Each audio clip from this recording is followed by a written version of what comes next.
I forgot to change the stream title.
I'm finding it really difficult to understand this problem.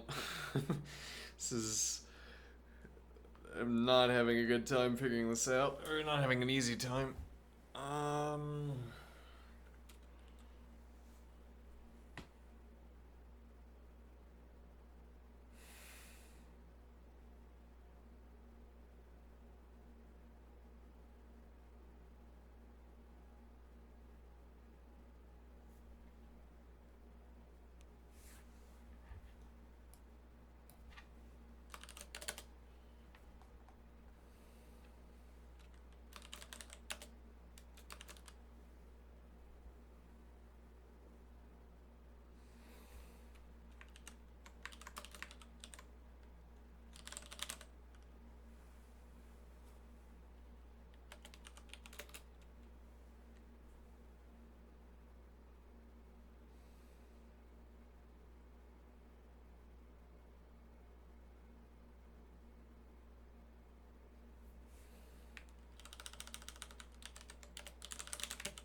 Hmm.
Inline APL.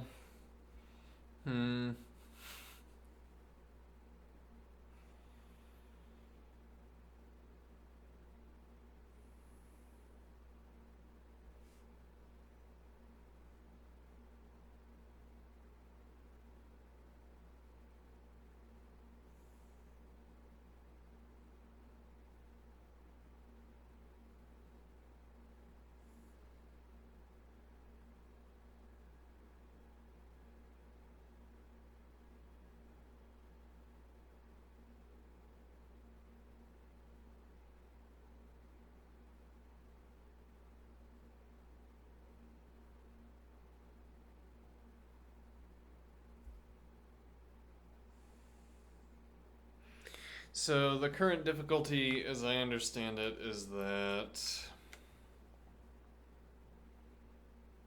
we don't have any accounting for when we are at the end of. Well, yes, the accounting should be this, but we forewent the effort here.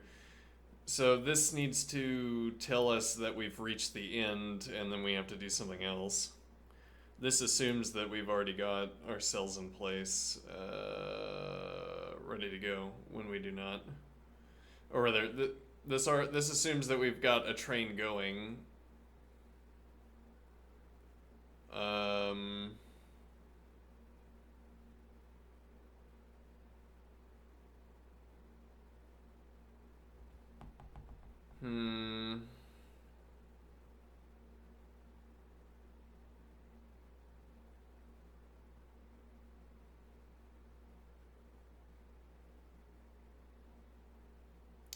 Yeah, though how to solve that's not immediately obvious either. So let me pull up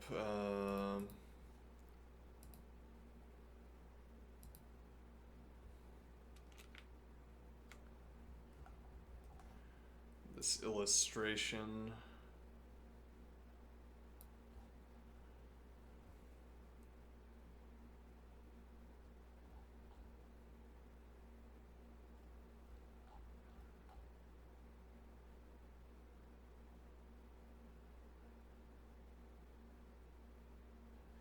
Alright, so at first we have one element, we shift it by one.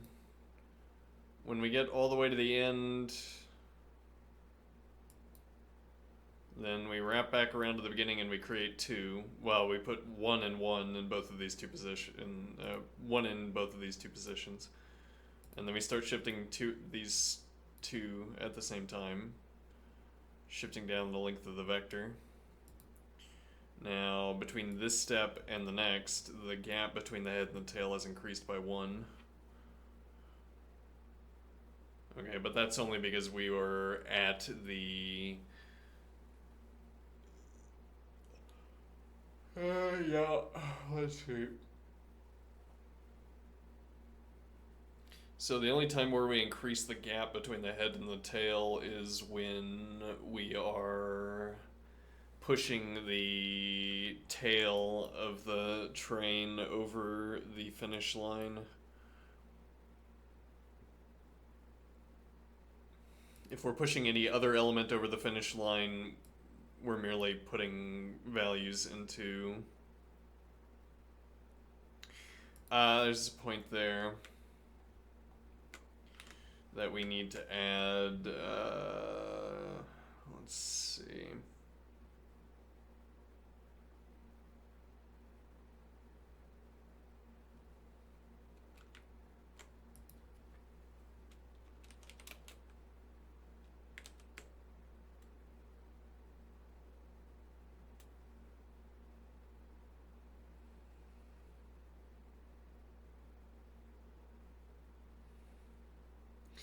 Yeah, this is for a single case. We'll make a comment on this. Set cell next plus cell now. Cell next cell.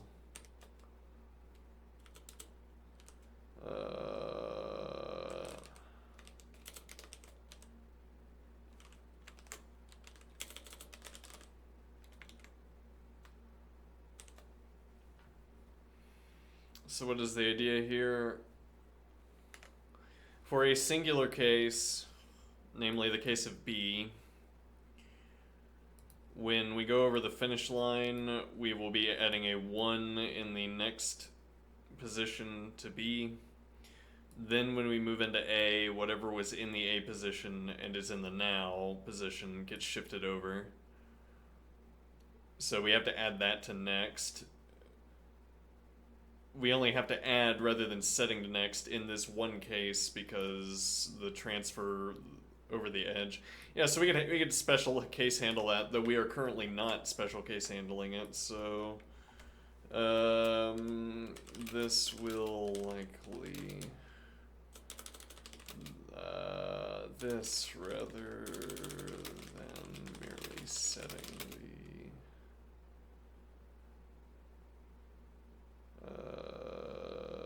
setting cell next of next cell.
Alright, however, that is not the main problem, which is instead that, yeah, we don't have any handling for being done with the train, being done with the pass of the train.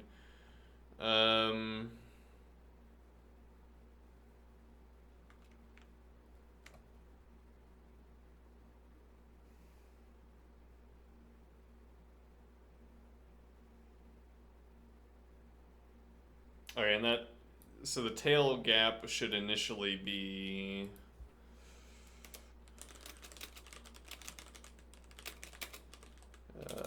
minus tail head.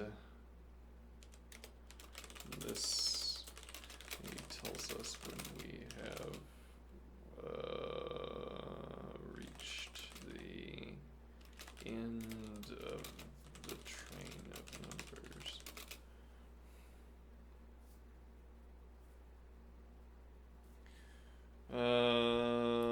This value tracks our progress through the train of numbers.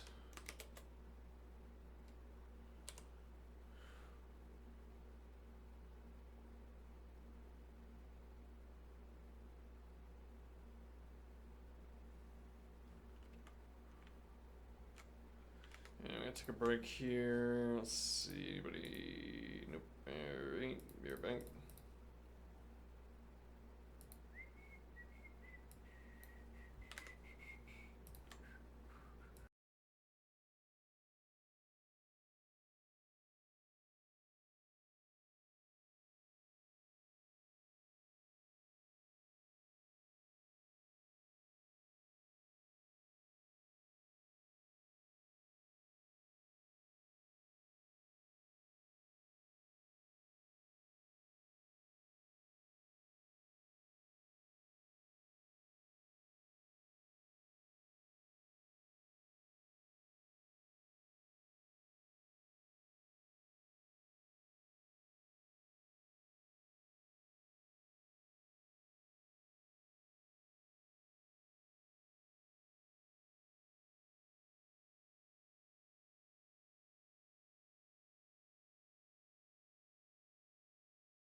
Alright, I'm back. So, what we'd want to do here is, we'd want to be able to instill our row with a list of numbers so that we could start at some other state. Well, we already have to fix... We already have to fix this edge case anyway, so... And then we could run forward the... Supposing the procedure works, we could run the procedure forward to obtain later states.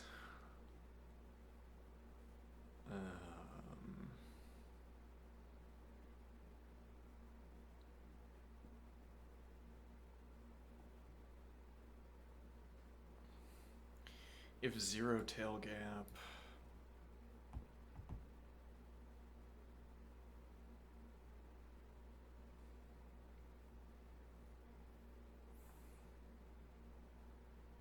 Actually, we should probably do...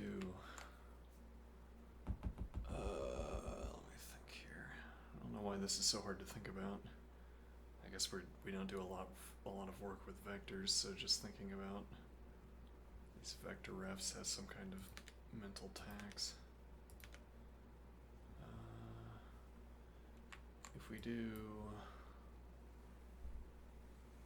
If we wanted to put in an if position equals 26, do we do that before or after?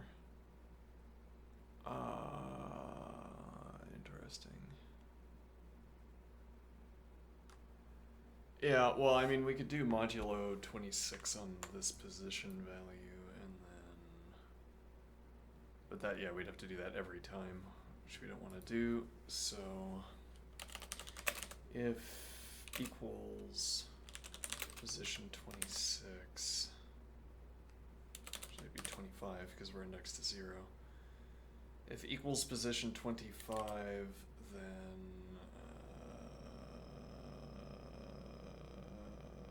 let's see.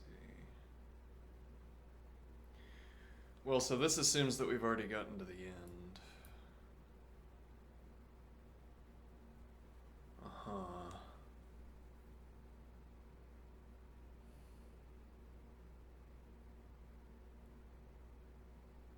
So I could say if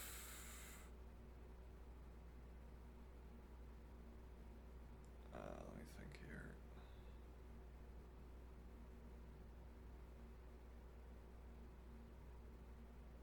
No, can't do that. Yeah, okay, so if equals position 25, go to end handler with tail gap, and okay, with tail gap,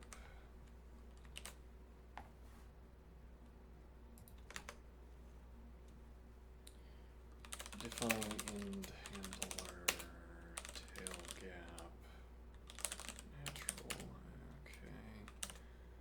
So if equals tail gap 1, then set tail add 1 tail. Okay.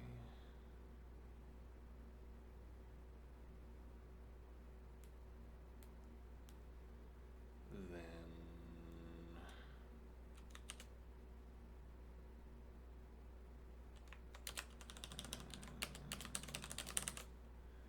yeah. Vectors, how do they work? So if equals tail gap 1, let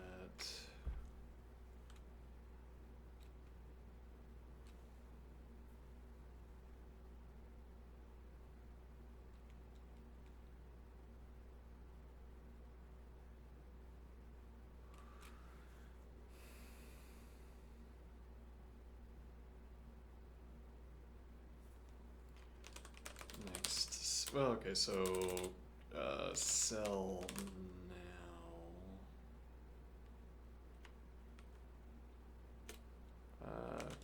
Let's see. So current cell vector ref row 25, as it turns out. And then cell now, current cell vector ref. There's cell now, current cell. Okay.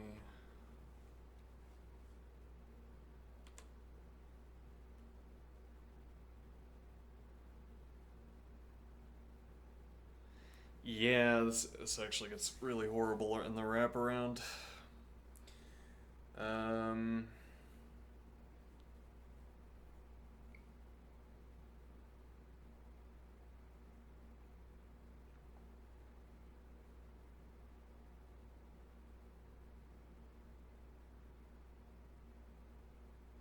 But not really though, right?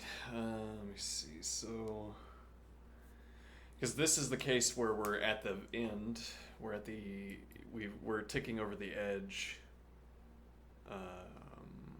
Now we just need to add these to both of the nexts, and then we need to take both of those nexts and set them to now.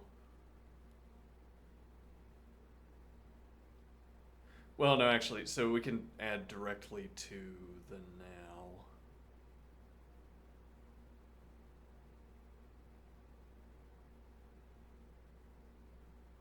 It's actually something we should settle just so that I can think about this more clearly.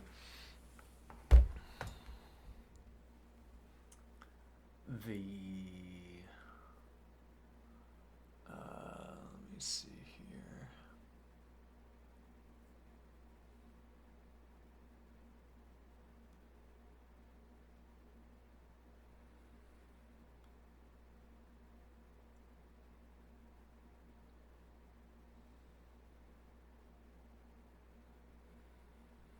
So we set, when we start the train, we set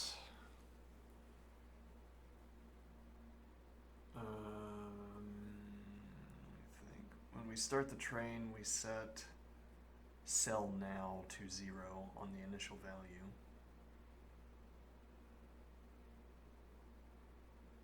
If the train wraps all the way back around,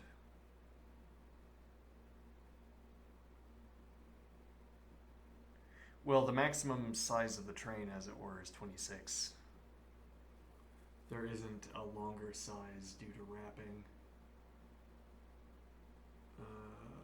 I think. What would that mean? Well, so if I had...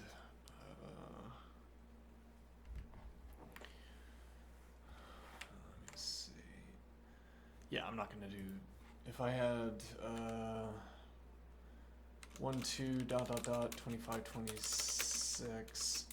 and then, as it were, 27 ... in. Okay. In my train. This would be the case if we were on a Pascal row of greater than 26.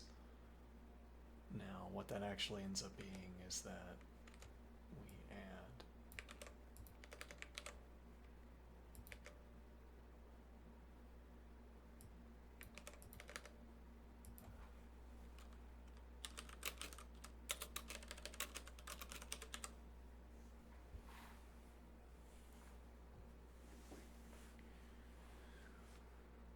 Okay.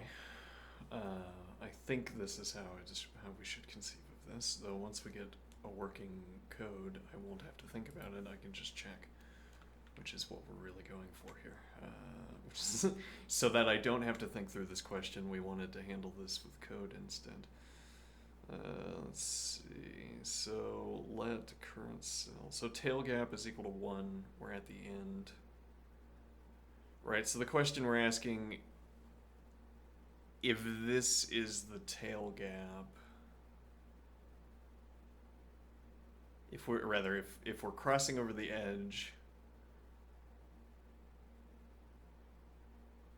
we must have either there's a stretch of zeros before the head, or in either case, A is 0.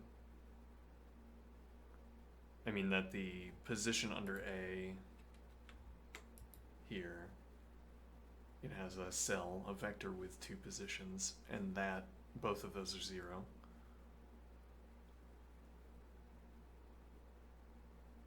In this isolated case where equals tail gap 1 and we're crossing over the gap, there's either 0 because we have, and then we have 25, 26, and then we're going to get 1, 1, 0, well, 1, 1, and now we're going to get 1, 1, 0, dot, dot, dot, 0, 1. So there's either 0 in this position because of that, or there's 0 in this position because we initiated we have the maximum length, which will happen later. Though well within the bounds, we'll get the maximum length, a train of 26, well within the problem limits. So this isn't some far off edge case. We're going to max out the train length pretty quickly. Really quickly in terms of the problem statement. So this will be 0 because the tail, well, because we started out with 1, dot, dot, dot, and 1. These are going to be the ends of the binomial distributions in all cases, incidentally, so.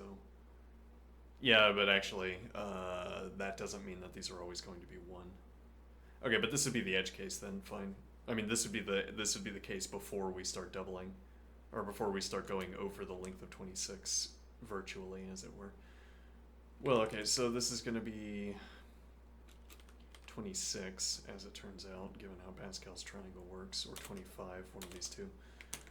Okay, now the idea is that we will have 0, 1, 26, dot, dot, dot, 26, 1, 1, which will turn into 1, 2, 26, dot, dot, dot.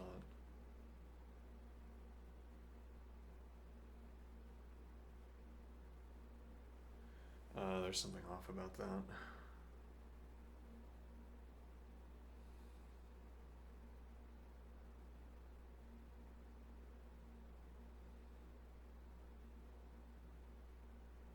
No, I don't think there's... What's going to happen is... Okay, maybe that is off. This is so hard to hold in my head. Feels bad.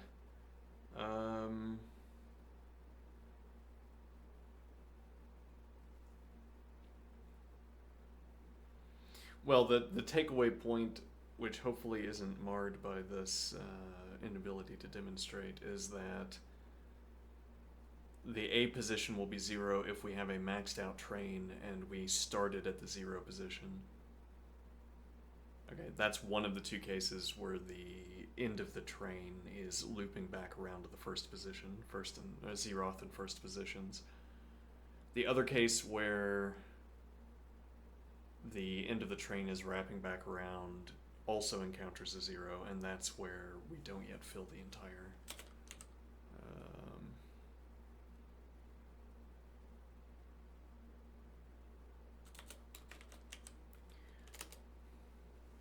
let's delete that. Alright, and then we're gonna have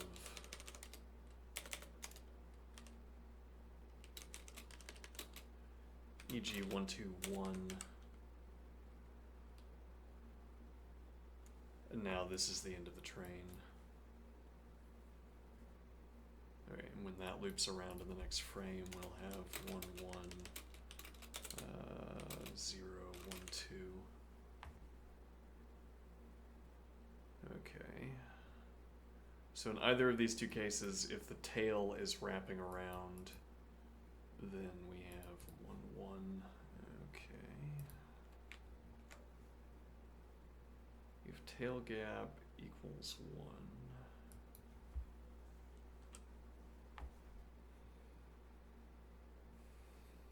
int handler. Yep, if tail gap equals 1. Now, the point of this observation is that we can directly add to the 0 position. And then we have to, we have to add to the now values on both of these cases.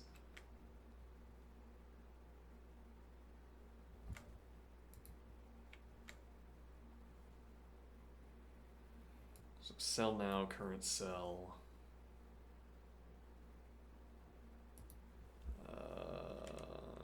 Cell next, current cell.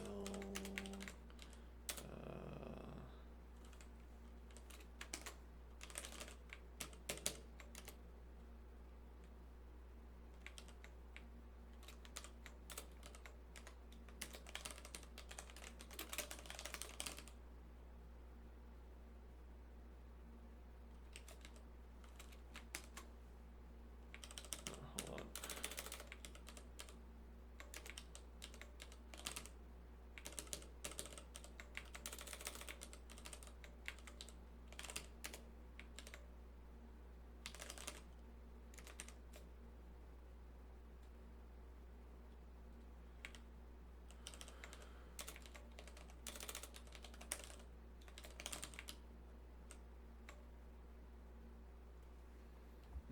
Okay. Then cell now, 0 cell now. Actually, I don't think these have exclams. I keep wanting to put in exclam because of this notation. Yeah, cell now, then cell now. Okay, we can do cell 0, cell vector, ref, row 0, vector cell. Okay, cell 1, cell vector, ref, row vector, cell 1. Okay, cell now 0, cell now, cell 0.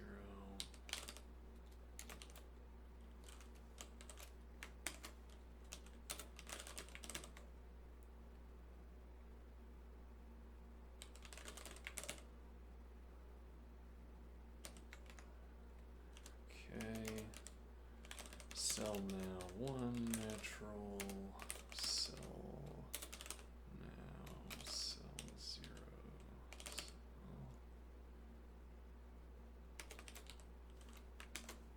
natural.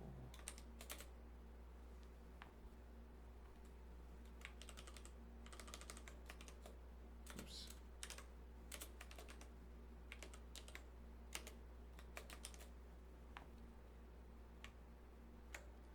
Okay.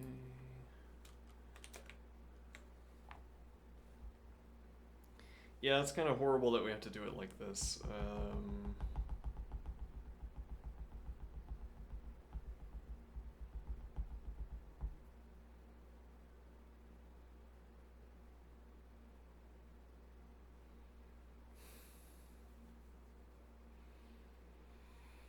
Kind of horrible that we have to do it like this. The alternative would be... we put a collection of if statements in the let definitions, which is no better. Well, it's far more expensive. It's more elegant looking. Let's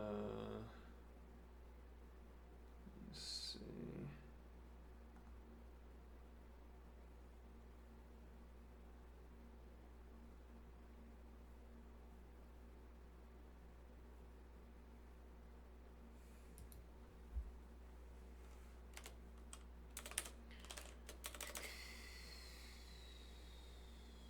Set cell now, cell 0 to cell now current cell.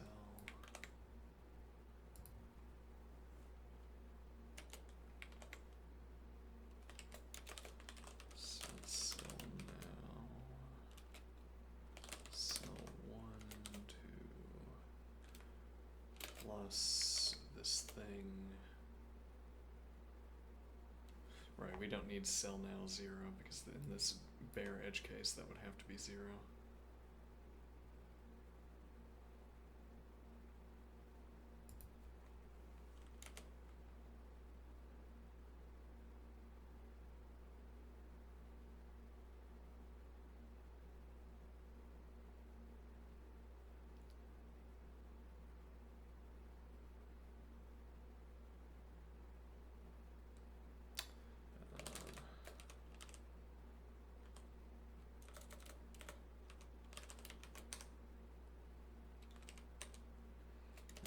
Okay.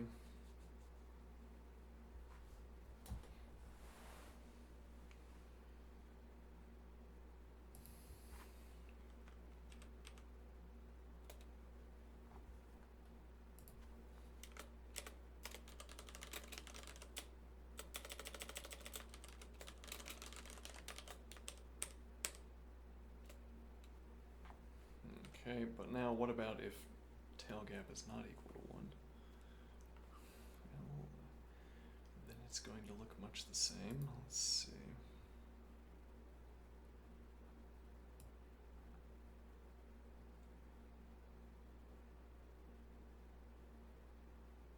Wait, but what if we actually save by... why don't we do all of these let definitions up front? And then ask if equals tail gap 1, and then only have the alterations differ. Because the only thing that differs in these two cases is that cell 0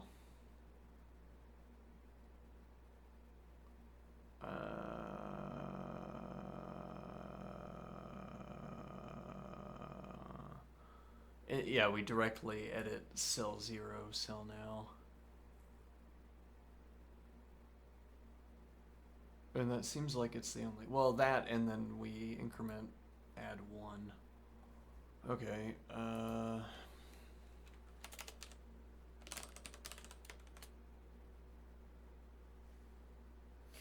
well, no, that actually isn't the only difference.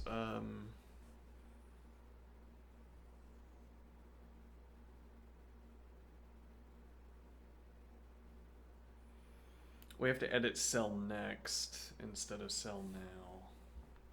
Okay, though what we could do here is create these let definitions. And then now we ask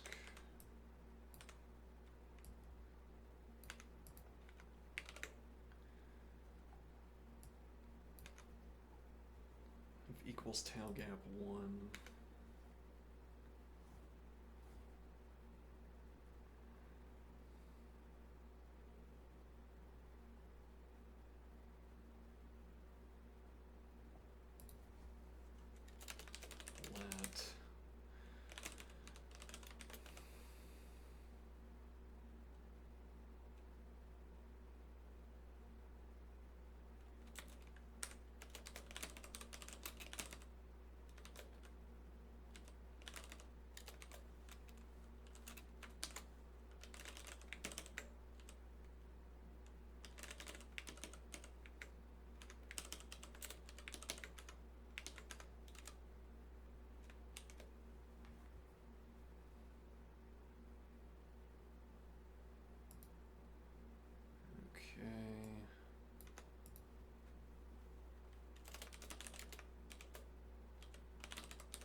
Their nexts would have to be 0.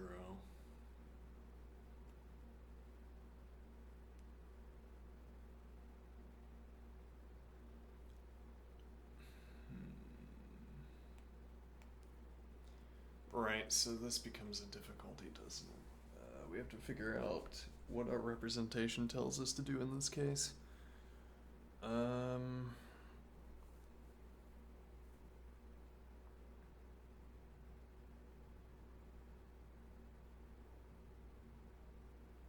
Right, well, it's like what we want to do is handle.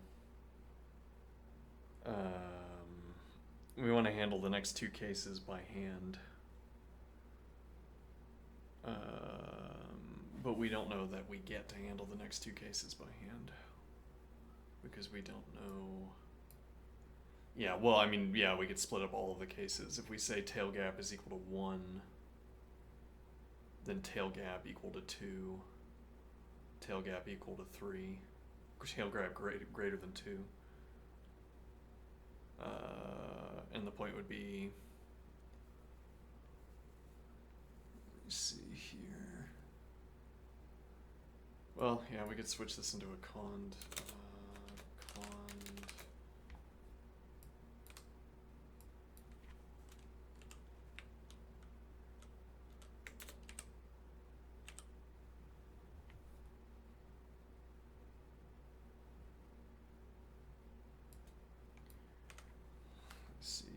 So equals tail gap 1,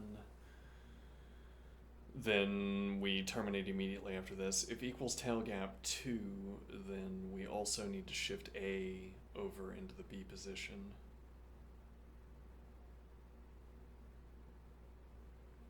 Okay, so we need to pick up A now, move it into B next.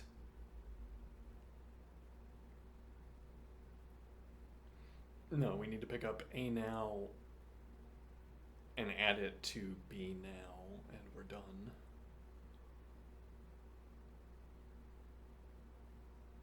If tail gap is greater than 2, then we need to pick up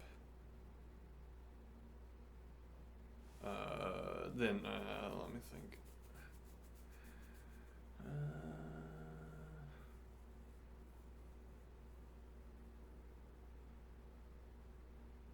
Again, raising the observation that the biggest lift these models can give us,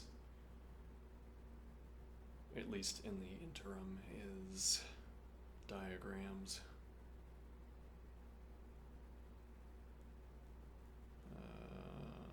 Models specialized for generating diagrams that show me what I'm supposed to be looking at, so I don't have to imagine everything. I might, for other reasons, prefer to practice my imagining, but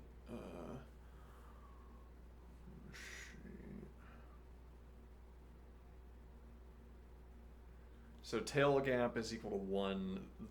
In this case, let's explain this. Equals tail gap 1. We must take the value from position 25 and add it to cell now of both cell 0 and cell 1. These cell positions might not be 0.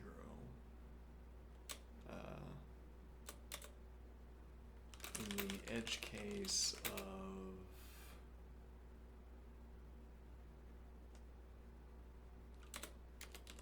the last turn shifting, the last turn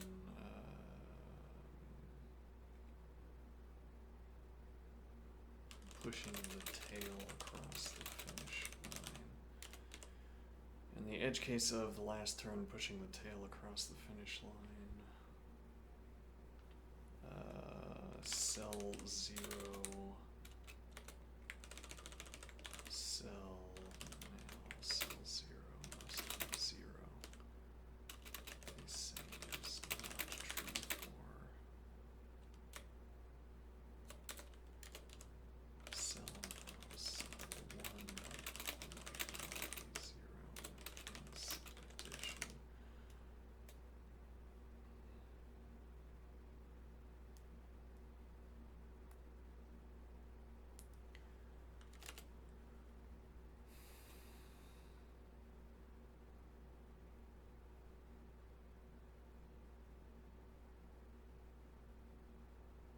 Okay. Equals tail gap 2. We must take the value from position 5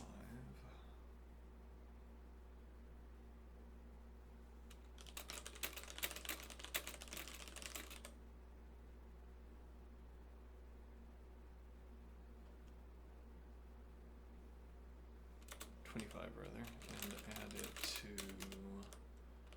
cell next of both cell 0 and cell 1.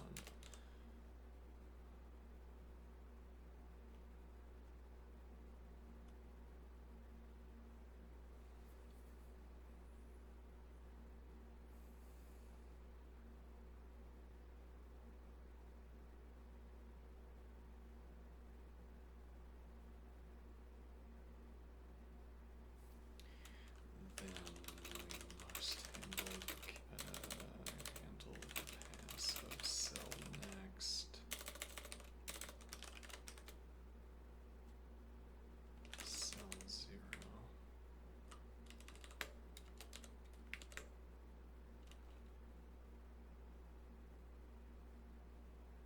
Then we must handle the pass of cell now, cell 0 to cell next, cells 1 by hand as like in every other such pass. Now to next. Unlike in every other pass from now to next.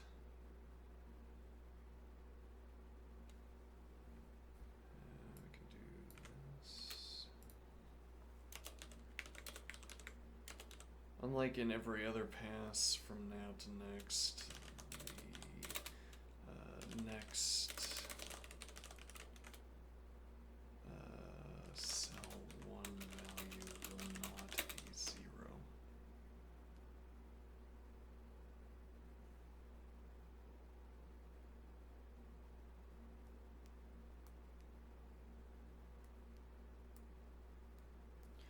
Unlike in every other pass from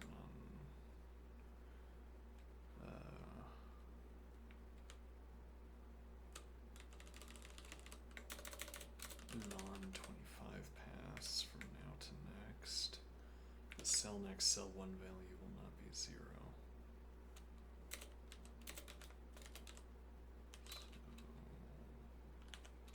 So let's add cell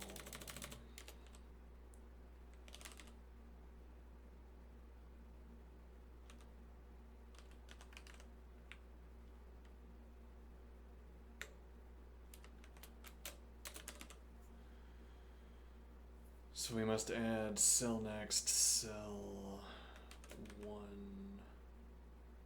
We must add the pass value from position 25 to the pass value from position 1 or position 0. Okay, now ideally after writing a block of comment like that, well, I mean, maybe the ideal for coding is that, the ideal for pair coding is that you write comments and then the interlocutor reads the comments and fills in some details.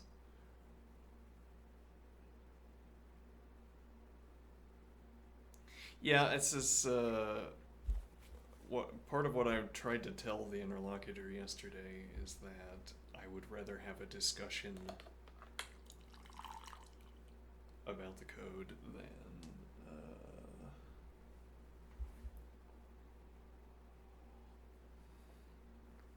well, I mean, code itself is a way of communicating ideas, as various motivational speakers or coding promoters like to say.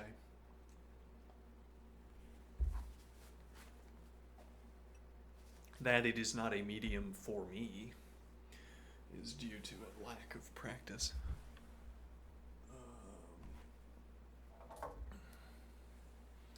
So, reading the interlocutor's code could be a way of receiving the interlocutor's commentary on how this is to be done.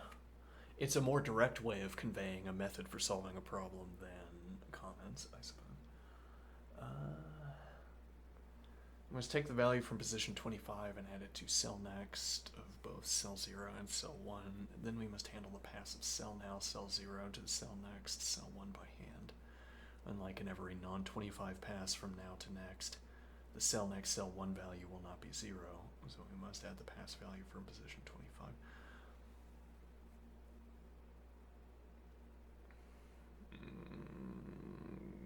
Okay.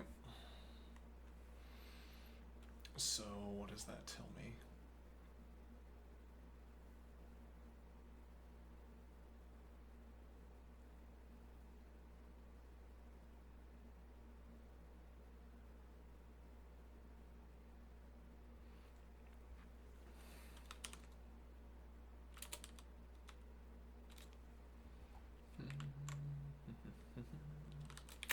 Equals tail gap 2.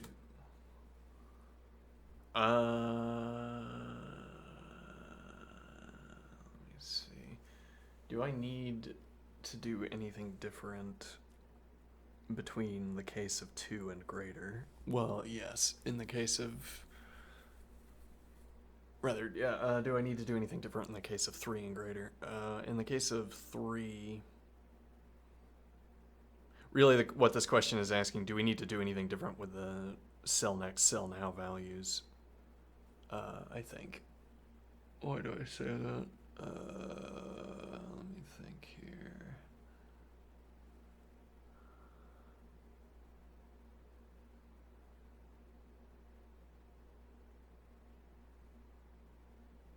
So the value is 3. Right, well, we have to keep going afterward. We have to pass back to... Yeah, but do we have to... So the question is, we could say... We could do else here and say... Well, and then we could make this an if, would be the point. But let's try doing this first. Else, let...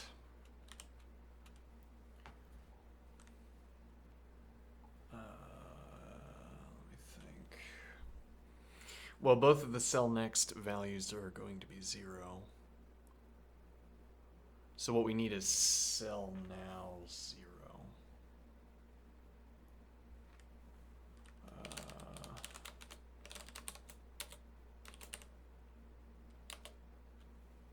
Is that already defined up here? No. All right, cell now, cell 0.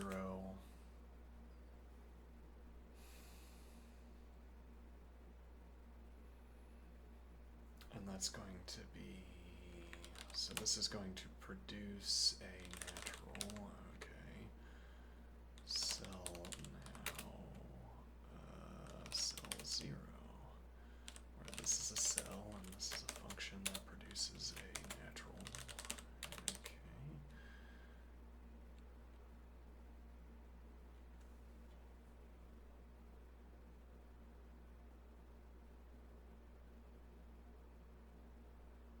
Why do we care about cell now, cell 0? I think we're handling everything in this case, right?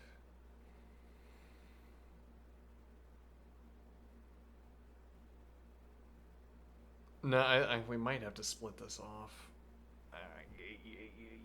Let's just do it. Let's split it off and then see if equals, and then we can collapse it at the end of an optimization pass, or just after thinking about it.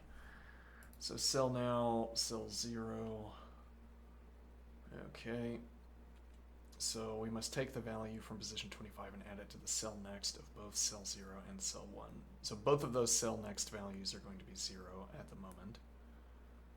But the idea is that we set cell next, cell 0.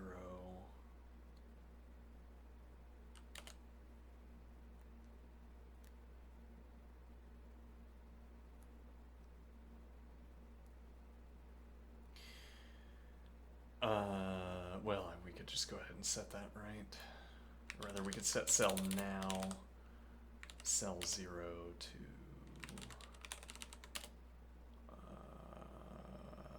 and that would be our current value which is cell now current cell.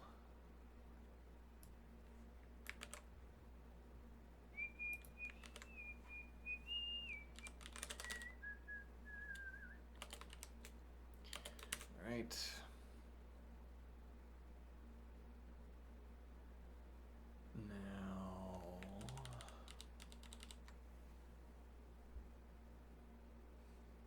So in tailgap 2,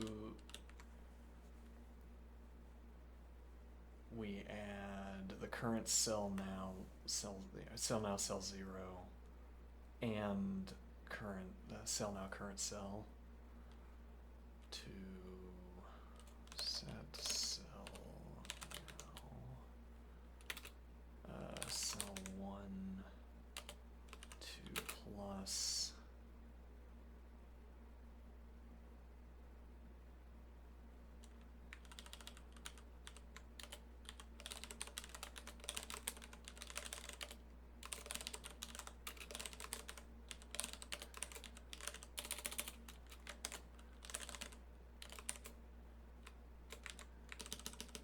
so plus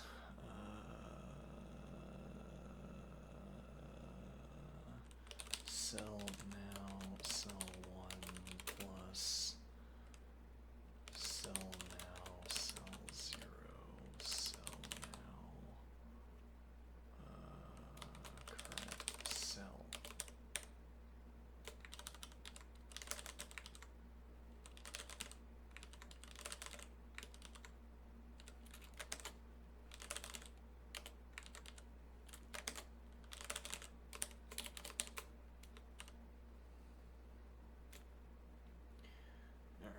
And then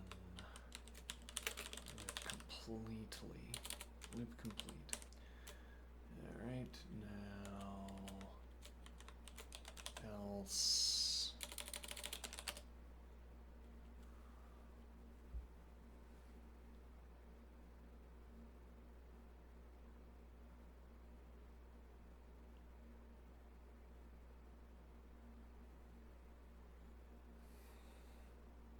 So now we need another comment, yes.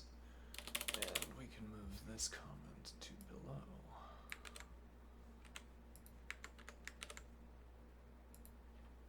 Alright. Equals greater than tailgap 2. Okay.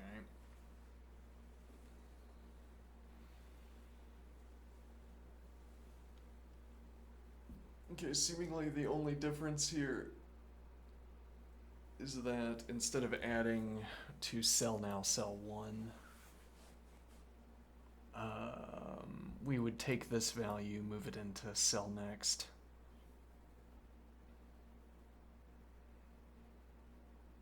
And we would add these two values to cell now 1.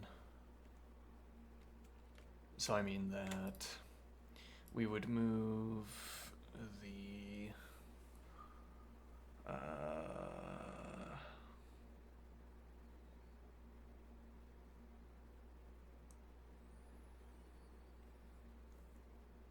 we would move cell now cell 1 to cell next cell 2.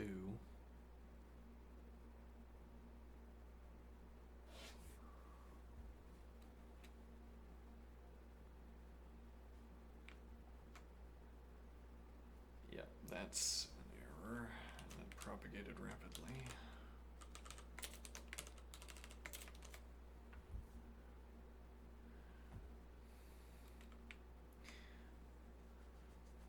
So this needs to be moved into cell next, and then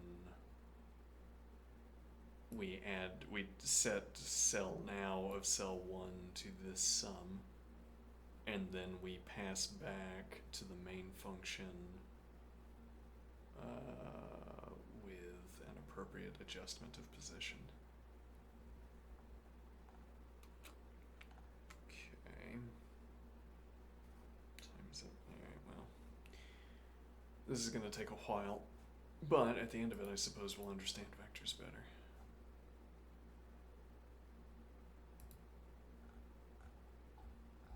Alright, so vector track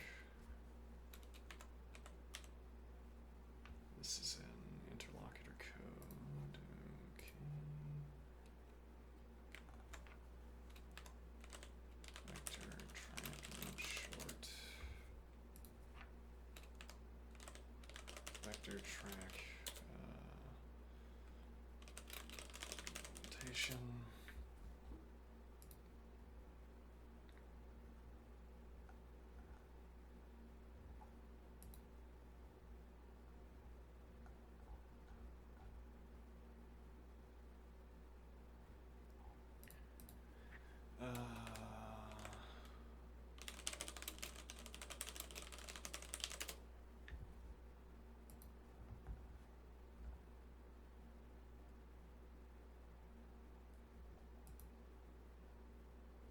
Thing I added here was vector stepper. Does this have vector stepper in it? Yeah, I'm gonna change that. Alright, now I will take a break.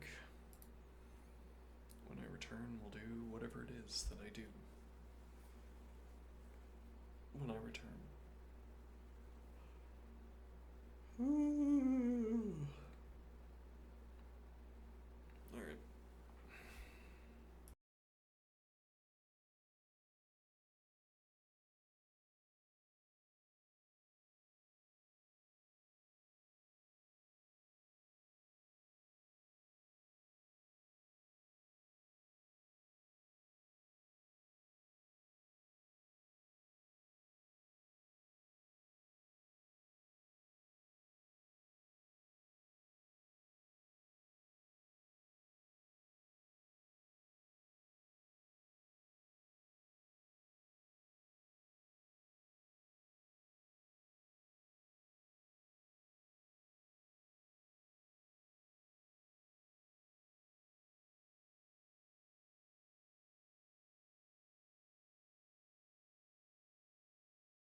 moment.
Alright, I am applying the knee brace.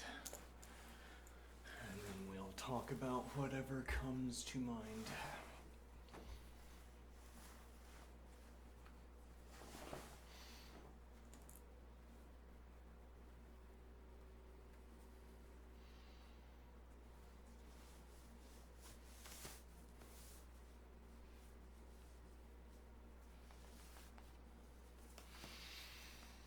So in the last stream, we introduced the idea of dust. What is dust? I coined the humorous phrase, this word is capitalized so as to remind us that we derived this word from a pushed argument.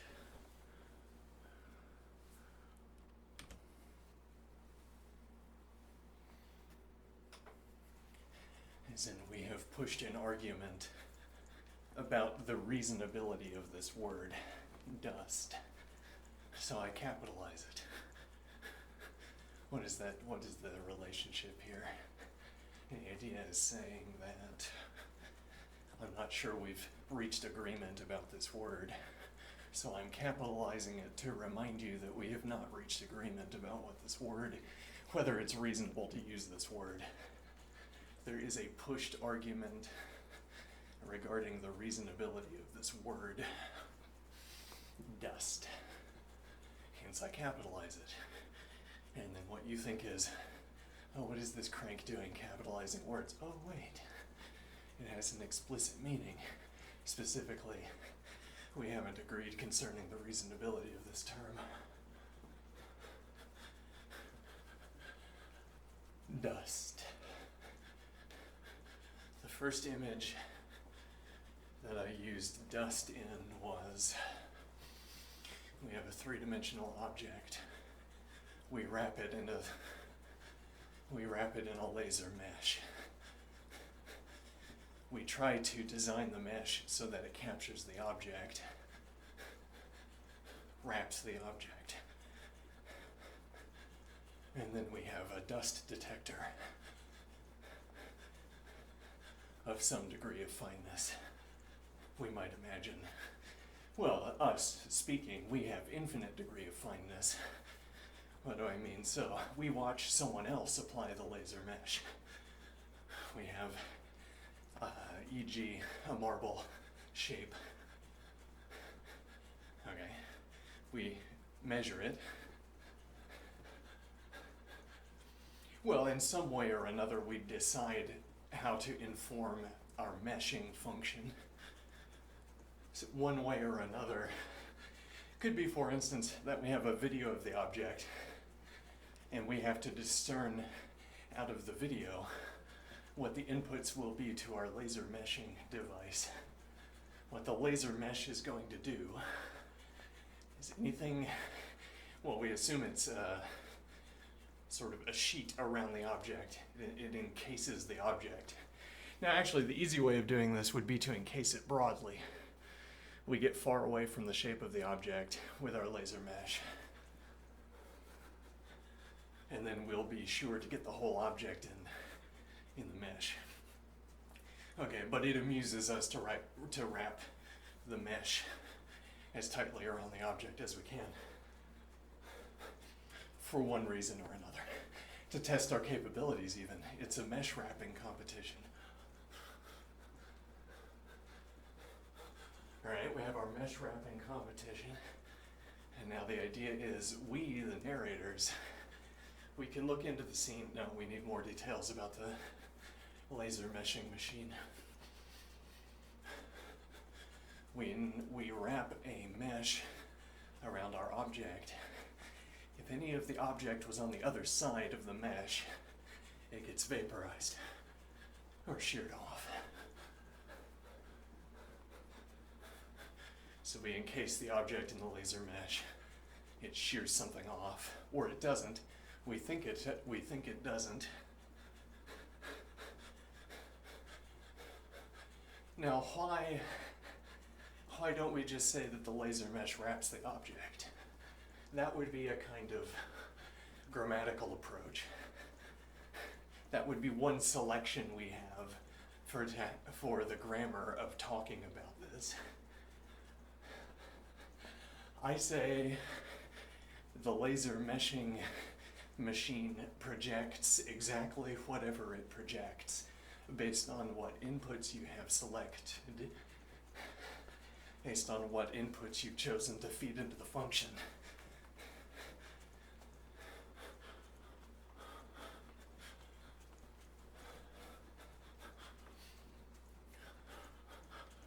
And what is the idea? You say the laser mesh wraps the object. I look at the same scene and I say the laser mesh machine has output whatever it would output given the inputs that we have put into it. And you say, well, I would agree with that too. It's just that in addition to doing exactly whatever we've told it to do, it has also done this additional thing of wrapping the object. So the laser meshing machine does two things at once now. Well, no, not exactly. It does the one thing at once. It projects exactly whatever we told it to project. It's just that we have told it to choose such a projection as will succeed at wrapping the object. What's the object? Whatever is selected by the laser meshing device, I suppose.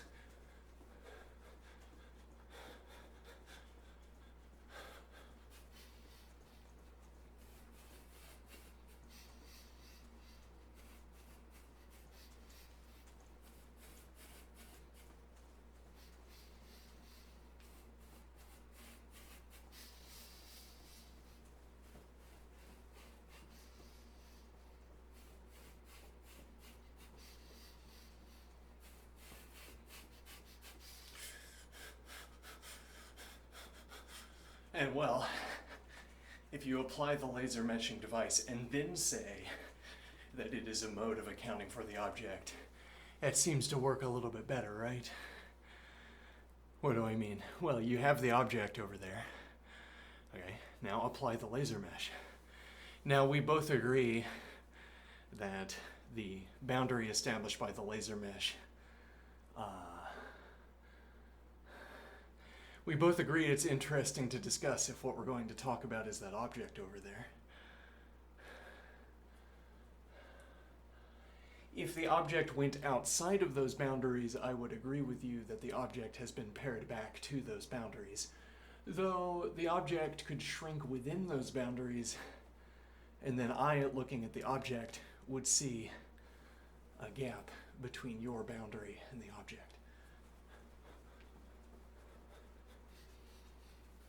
Okay, well then you could also choose such a meshing that every such gap, we find the maximum such gap and we just draw it in unit-wise. Or even we locally adjust, though if we locally adjust, we only solve a handful or one at a time. We bring the object in away from the meshing boundary, rather, we bring the meshing boundary in. But if we only choose one point, we might incidentally get other points. In fact, if there is another point in the vicinity, we would get it. We would get it by pulling the mesh in. No, I'm not sure about that. Well, we could define vicinity by talking about, right, so this is the surface, and I have a divot. And here's the laser mesh. And now I'm going to pull the laser mesh in. And the question is, have I also cut away any bubbles over here? I cut away this bubble because now the laser mesh fills it. Let's suppose we don't mind the continuous ramp. Well, were there other divots that were also filled in, or that were also dragged within the boundary, dragged outside of the boundaries, or placed on the other side of the boundary by contracting the boundary? Maybe. We could define vicinity by saying the vicinity of this point is wherever such a dragging down of the laser mesh would catch another point on the surface of the object.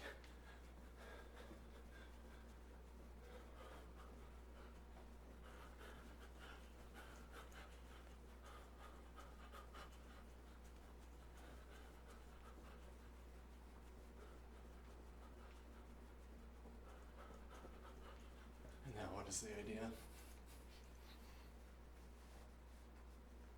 Getting some agitation. Let me see here.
One coding idea here. Why have I never tried putting mutable lists at the end of lists? Well, it might not work the way I think it does. I might not be able to think about how it works. But the idea of being able to extend a list from the end by having a mutable plant and a gateway, a portal to it.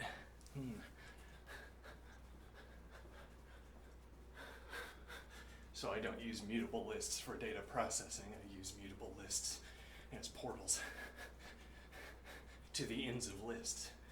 Interesting. But if they don't work like that, and the reason they don't work like that, yeah, well, a mutable list can't be the head of a non-mutable list. So I lose access to the list facilities, as it were. If we put a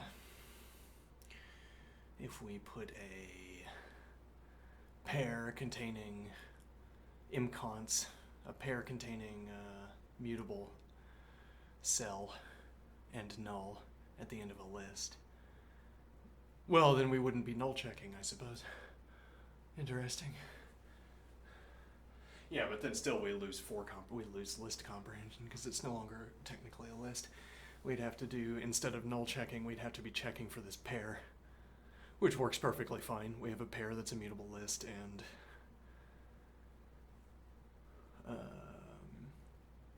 yeah, though it might be more expensive to check if something's a pair than if it's null, but maybe not.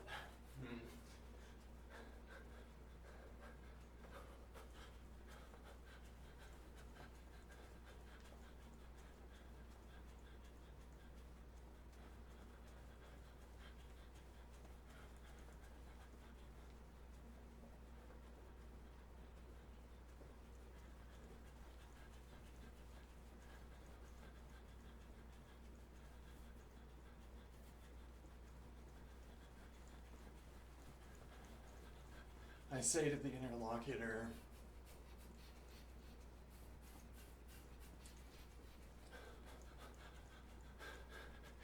this PowerPoint presentation that you give me,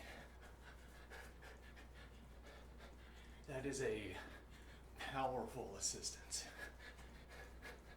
But it is not the only kind of assistance you could give me. The additional kind of assistance would be a more rapid fire,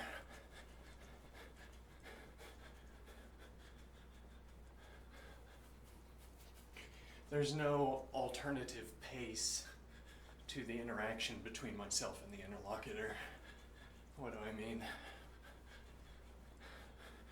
There's no alternative pace in the sense that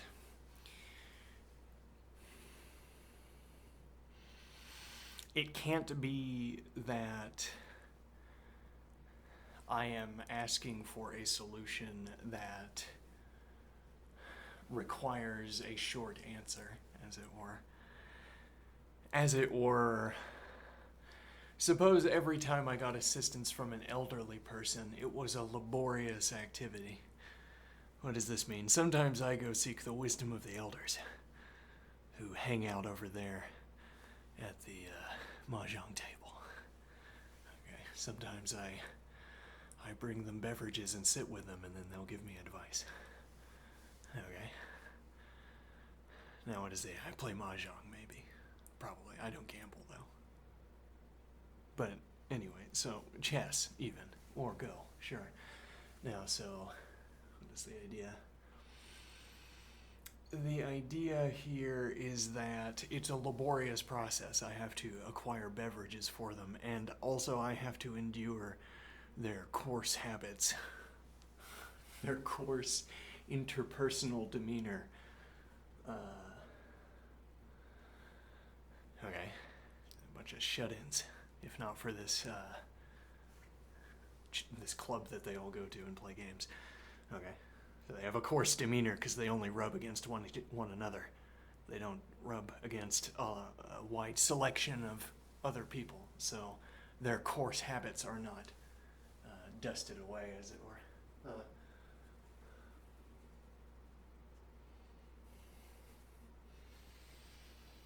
Now, what is the idea? The idea is that it becomes a laborious process to request the assistance of the elders, the advice of the elders. It becomes an all-day affair. Okay, now what is the point? The point is that I would only go to them and ask them a question when I really needed the answer, and when I really thought they would be able to deliver the answer.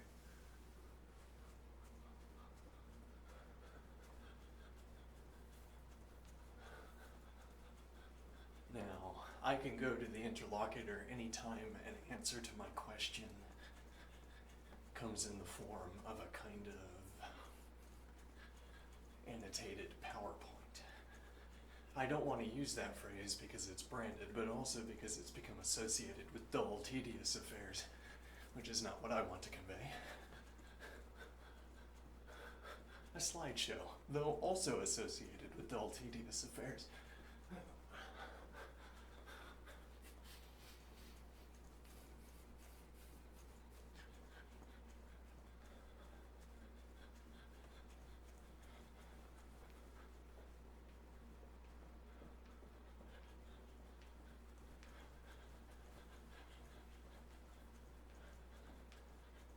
And what is the idea? That is not the only mode of questioning and answering, as it were. Not all questions anticipate answers that expect questions that are answered by slideshows.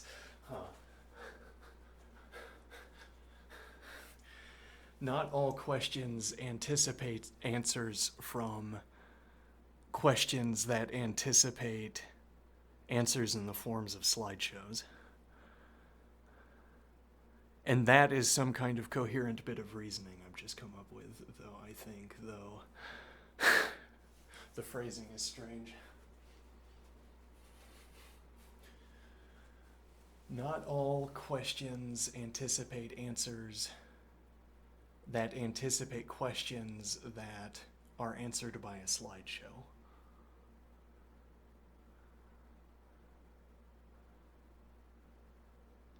Which is to say, you begin with the assumption that every question can be answered with a slideshow. Okay, it's not the case that every question is satisfied by an answer that anticipates a question that is answered by a slideshow.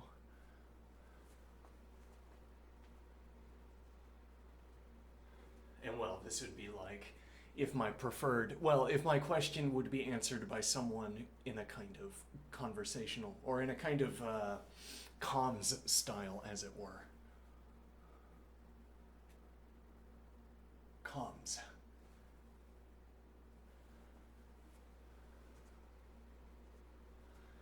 Well, and I don't think I want to hear a voice talking to me. I think that would be,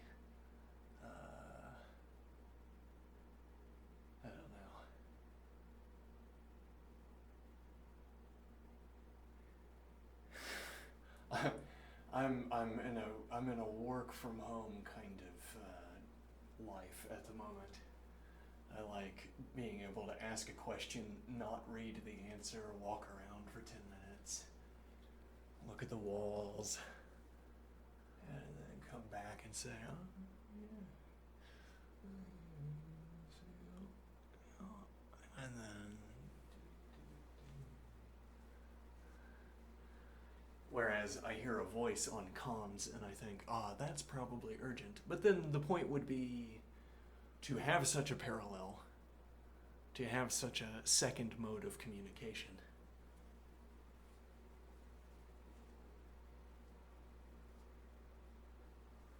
And the point would be that if I became accustomed to this comms, became accustomed to this avenue of receiving answers from the interlocutor, receiving assistance from the interlocutor, I would begin to have questions that anticipate answers, that anticipate questions that are answered by comms.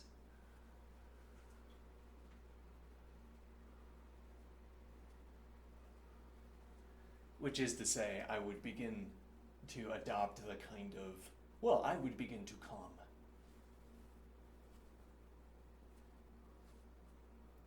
I would begin to ask questions, ask for assistance in such a way that I anticipate,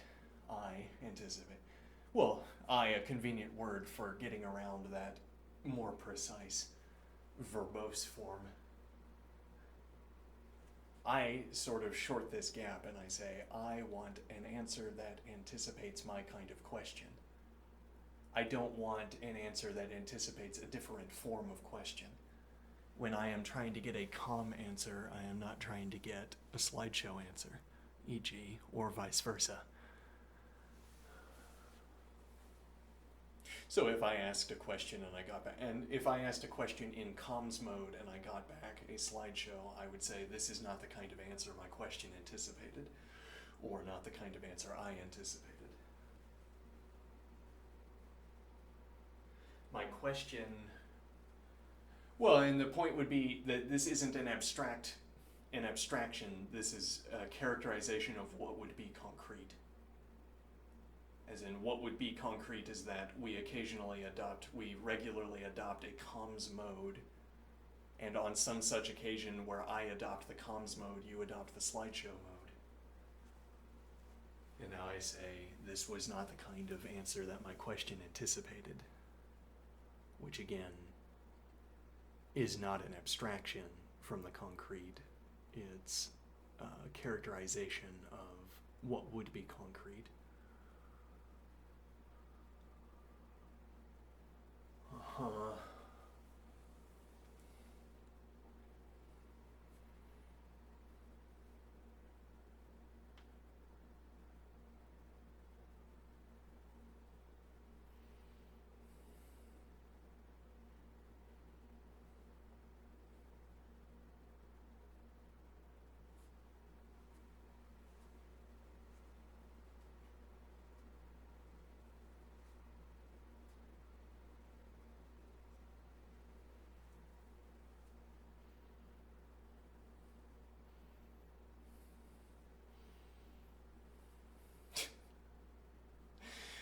Join a chess club to look after the elderly.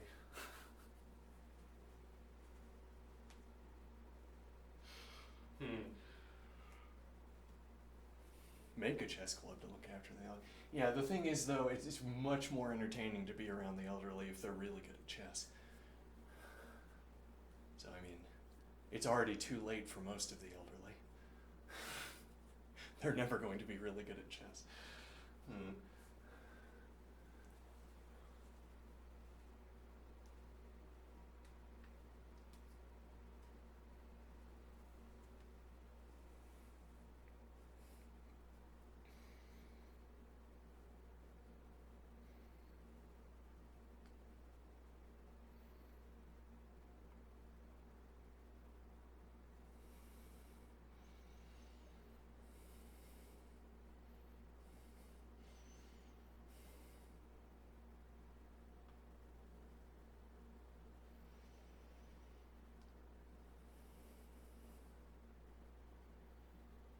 So what is this dust idea?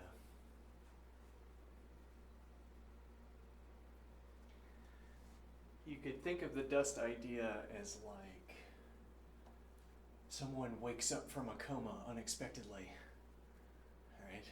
And they try to stand up and they fall over. Why is that? Well, they wouldn't have fallen over if the body that was there to receive their input signals was the body that they remembered. Then this would have been the habitual process of standing up, executed with moderate alacrity. Instead of falling over, yes. And then after falling over, we look at the legs and we say, hey, dum-dum, you didn't do it right. You didn't feed the right... That's not... Sorry about that. Hey, I see your problem here. Yes, for whatever reason, you input into your legs the signals that would have moved legs that were heavier and more filled with muscles. As it were, I could project a branching nerve system from the core nerve that, if you exposed the incoming signal to that, I'm saying I could sort of infuse into an image of your hand, for instance, or your leg. Okay, I could infuse into an image of your leg a nervous system. All right, I track the spinal, I track the nervous system via thickest, I suppose, all the way to the end where the knee would be activated, if it were activated correctly. Okay, and I say I arrive right before the knee, or maybe right at the leg, I don't know, some critical nerve cluster. And I say, that's a well-formed signal for a certain kind of leg, certain branch of legs, a sort of world fan of legs that could have arrived here. And now the idea is, so if this signal keeps going into the nerve, it's going to fan out and it's going to populate the leg with signals that will elicit behaviors. Elicit whatever word you want to use here. Okay, something like this. Might as well be this. All right, and now the question is, so I look and I say, but the signal was misselected. It doesn't fan out into this nervous system. Now, however, with greater or lesser ease, I can imagine a different nervous structure that could have been here instead, where the signal, when arriving at this nervous structure, would have fanned out. Okay, and then if I zoomed out and started watching the leg instead of watching the nerve, the leg would have behaved, done what it was supposed to do, as it were.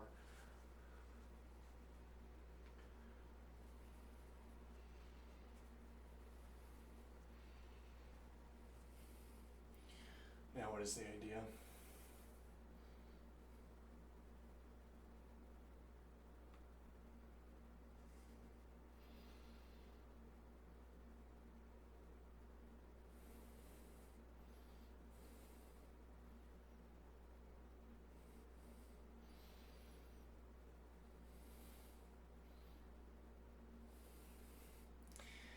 This idea of moving a leg that could have been there, and succeeding with that other leg, but not succeeding with the actual leg. It's a different case of dust. It's a different, well, and this idea of swapping out the end, as it were, swapping out just where our input meets the world, which in this case, input meeting the world would be a jolt of electricity passing into fat or whatever nerves are made out of. Probably not. I don't know what they're made out of. Doesn't matter.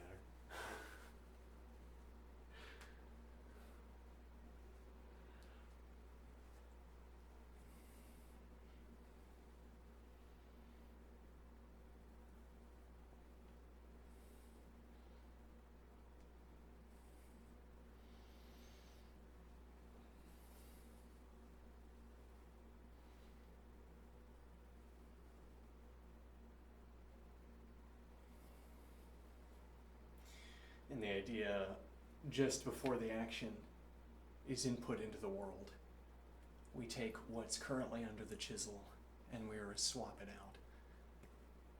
And now same input, different copper sheets. And we can dope the copper sheets with whatever modes of description we want.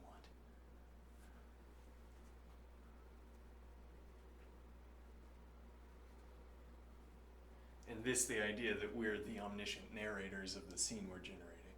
The luthiers in the scene, or the operators of the laser meshing device, are limited in their capacity, limited in their measurement ability. We are not, for our purposes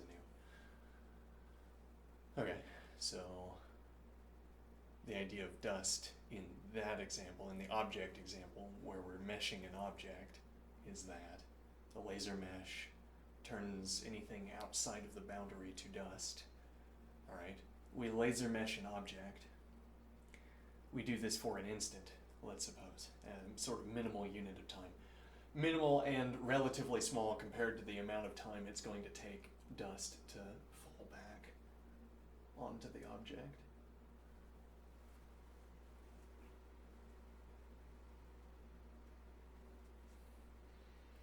Now what is the idea? We mesh, we pull away the laser, and now dust is in free fall. So somehow energy from the laser meshing is impacting the surface of the object and projecting dust into the air, poofing dust into the air. All right, sure. And now it's going to start dropping. Okay, and now the idea is we want our laser meshing to be the same thing as specifying the object. In this sense, in this new sense, I'm thinking that we get a reading out of the laser mesh, but also we know that anything outside of the boundary has been sheared down. Now, the risk here is that dust falling in free fall back, and maybe not in free fall, maybe it's influenced by air.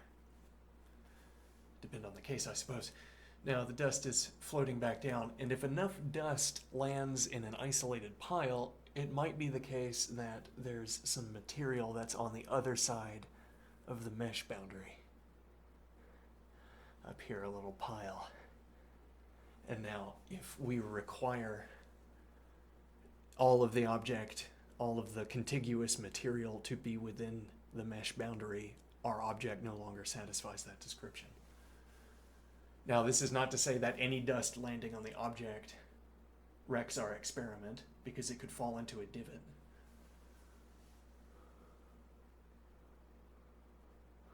Though otherwise, I suppose it would wreck our experiment, because, well, it depends on whether we're right.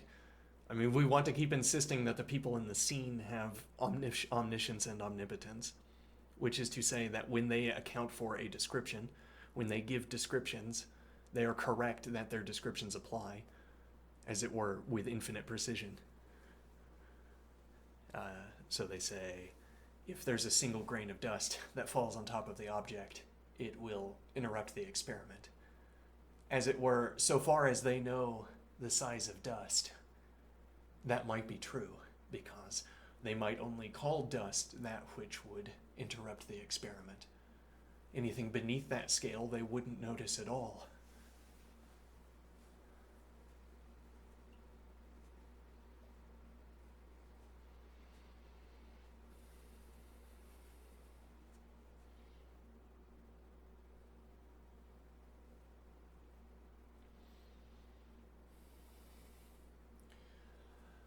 Whereas we, the omniscient narrators, can talk about something different, as in we can talk about something, as it were, outside of their grasp. We can talk about something beneath their grasp. We can talk about the general idea of dust, as opposed to dust as that which is just large enough to interrupt our experiment, our laser meshing activity. We can talk about dust as being any way where, in any change to the way the world would have been as a result of a mismatch between the application of a machine and the modeled object to which the machine is being applied.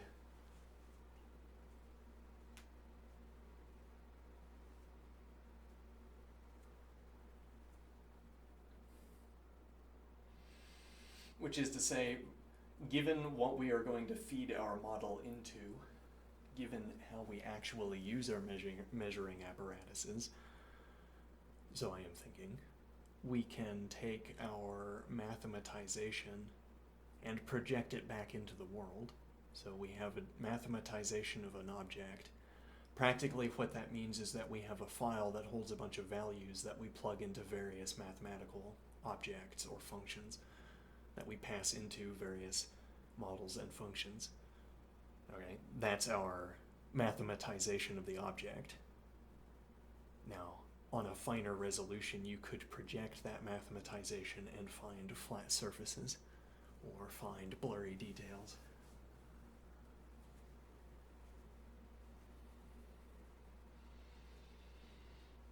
And the idea is that any time that dust in general is a change to the, well, it's, dust is deviation of the anticipated outcome, deviation between the anticipated outcome of, as it were, activating a mathematization, and dust is the difference between the predicted outcome of the activation of a mathematization and the actual outcome.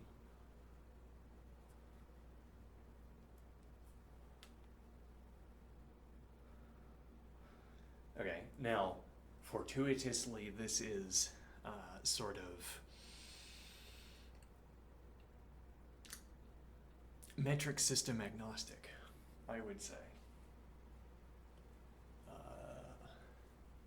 Unspecified metric system for what we're talking about here. What do I mean?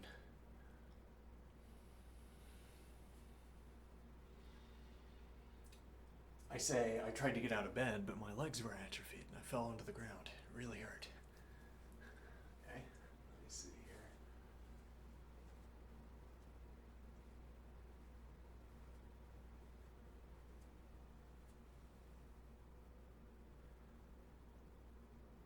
And there we want to attribute a prediction to me.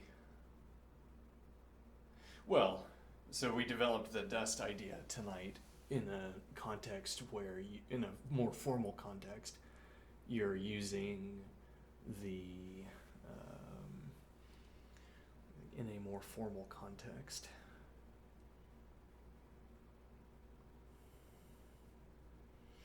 Where we're thinking about projections of mathematizations into, as it were, experimental circumstances, into an experiment even. So we have our mathematization, which is a list of values, and we have our various apparatuses where we tune dials to those values, more or less, is what we're doing. And then we hit play, whatever button that happens to be. Okay, and that's our activation of the mathematization in this case. In another case, the activation of the mathematization would be in trying to put my legs under me. Maybe, if we want to use the term in this way. Okay, but then we are attributing to me a prediction about how my legs are going to behave. It would, well, and a distinction here is that about how my legs are going to behave. A prediction. You're attributing a prediction, given how we have loaded this term, you're attributing a prediction about how the legs are going to behave when you say activate the mathematization. Or in the context of talking about dust, where we say we have a prediction and the activation of the material leads to outcomes other than what we predicted. A gap between our prediction and the actual behavior of the world. Okay. Prediction. Am I predicting that my legs will keep me upright when I put my legs underneath me?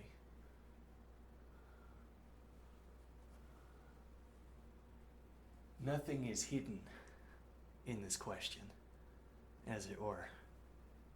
Am I predicting that I will continue standing when I put my feet beneath me? Nothing is hidden from view. If we were of such a disposition, we could say, I will only call a prediction, if you say, bang a prediction. Okay, and now everybody looks and says, oh, a prediction, interesting. What's your prediction? And then you state a prediction. We could say that's the only case where you state predictions. Anything else we would not call bang prediction.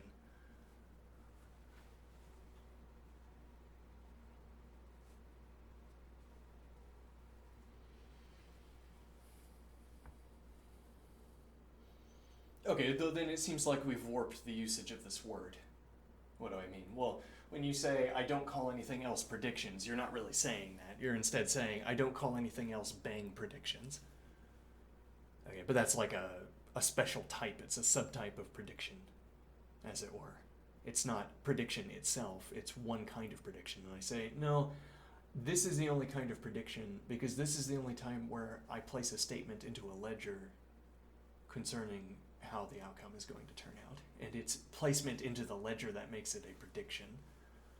I say bang prediction because bang is how I preface the word in order to activate the command of inscribing a prediction into the ledger. And this is all I will call prediction. Anything else I call having a conversation, or anything else I call commented out. Interesting.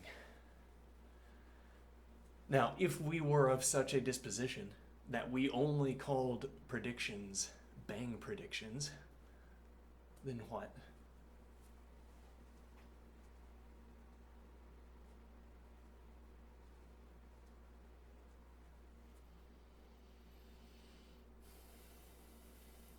Then I certainly am not making a prediction that I will that my legs will hold me up when I put my legs underneath me. Right, unless I'm saying aloud, bang, I predict that if I put my feet under me, they will keep me aloft. They'll keep me off the ground. For some suitable metric of whether that prediction succeeds or fails, some suitable oracle for that expression.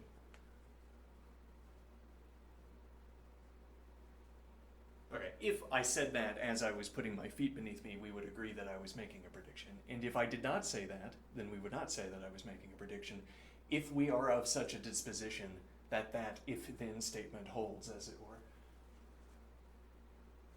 Okay. Now, alternatively, I could say, actually, predictions are a broader class. Okay, but are they broader beyond explicit expressions?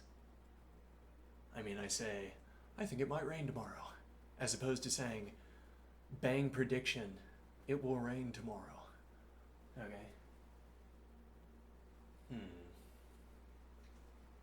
And now we say, well, we just broadened our usage of prediction. It's not only this one sort of verbal token, bang prediction.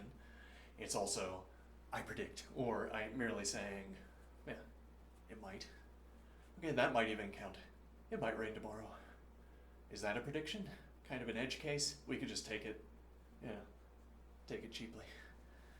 Now, what is the idea?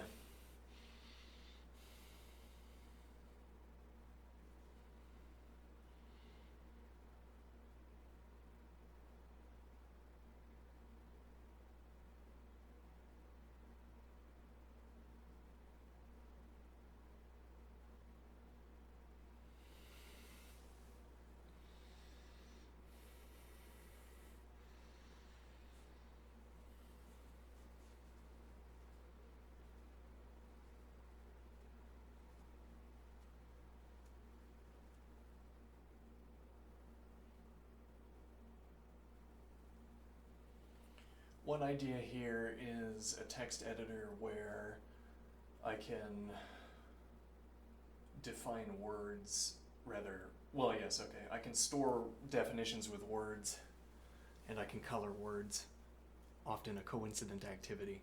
And then anytime I reuse that word, it gets the same color, and if I hover over it, I can see what definition I assigned it. And the idea would be that this would allow for an easier experience. Well, you could also be more terse, more succinct, because many of the sort of expansive expressions can be pruned out. You only have definitions of other words. Like the work of expanding, as you will recall, the definition of my term is dun dun dun dun dun dun. Well, that would just be assumed, as in you wouldn't need to tell me what the definition was, because if I hover over it, I see the definition. So we get to be more terse because the definition is right there for me to look at.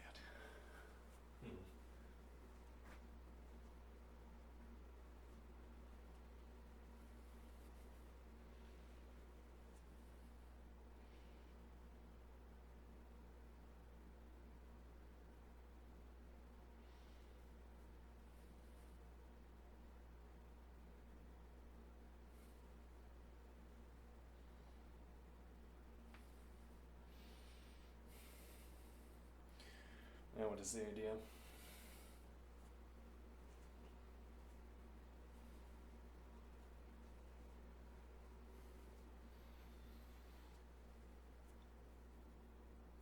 A marketplace for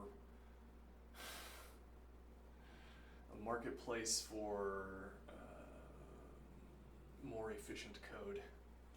You have to expose your database, you have to expose your code base. And we make proofs that this replacement code satisfies all the requirements of your current code while doing it more efficiently, provably so.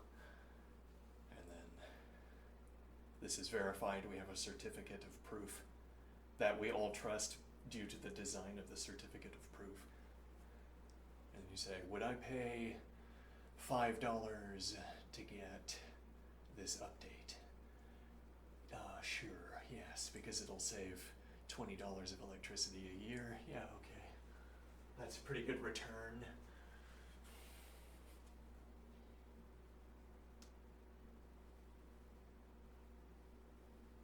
And now all we do is dig through code bases, making them more efficient. And then the idea is you learn Python. And you learn how to translate Python expressions into Lean instead. And then we make proofs about we make proofs about translatability. And the point is that at minimum you have a certificate that regards the Lean form of the Python program. However much you trust that. Well, and the idea would be that you would be restricted to a subset of Python in your efficiency updates, because otherwise there isn't a translation into Lean. Though maybe what you really want is an interface between Lean and other programming languages that gives you a sort of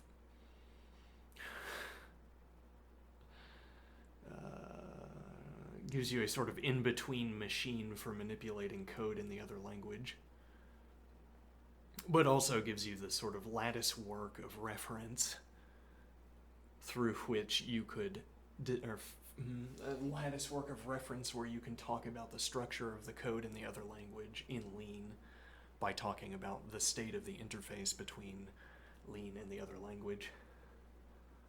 So you talk about the state of the interface, and that's your way of talking about the program in the other language. Okay, and then you pass inputs into the interface, and that produces some output in the other language. And now you limit yourself to what proofs you can design about what you see at the interface, I suppose. Something like this. And the idea would be you want to be interacting with the syntactic object directly. You don't want to be interacting with a semanticization of the program and proving something about the semantics. You want to interact with the syntactic object of the other program as if it is itself a mathematical object. And then you write proofs about the mathematical characteristics of the mathematical object.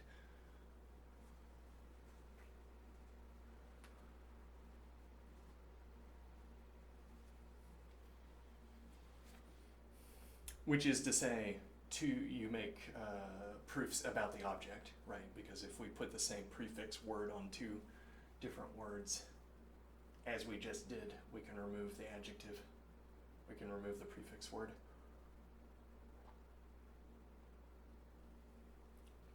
I say mathematical object as opposed to saying object because I want to clarify that the proof is about the mathematical object.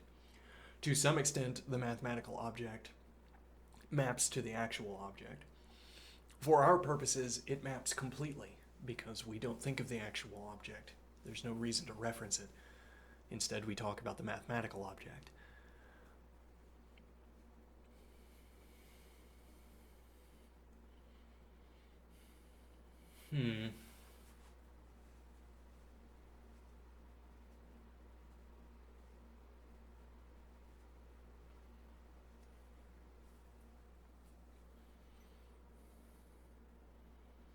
So if you can find, well, with the two different styles, two different approaches here, you could have the Lean4 version of your programming language, which is a subset, and you stick to the subset, and then your code is improvable, or rather, your code can receive certificates of proof.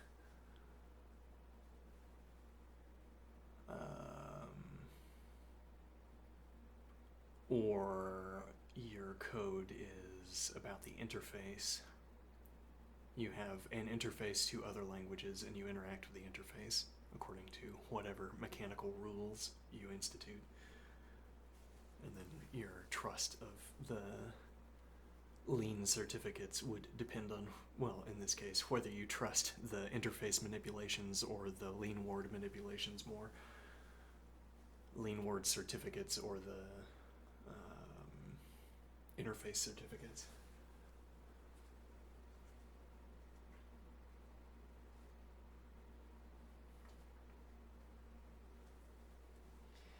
And the idea here,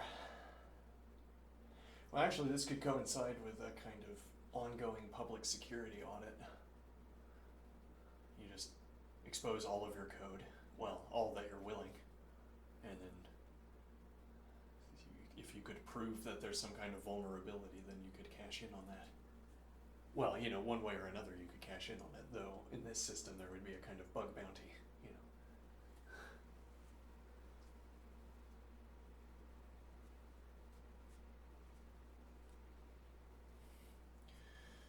know. Well, let me see here.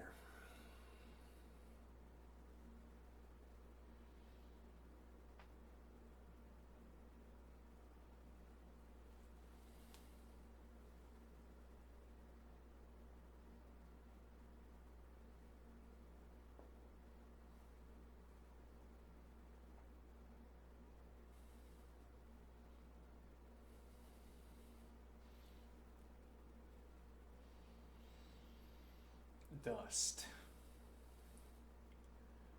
Then, how does our incorrect density distribution example fit into this conception of dust?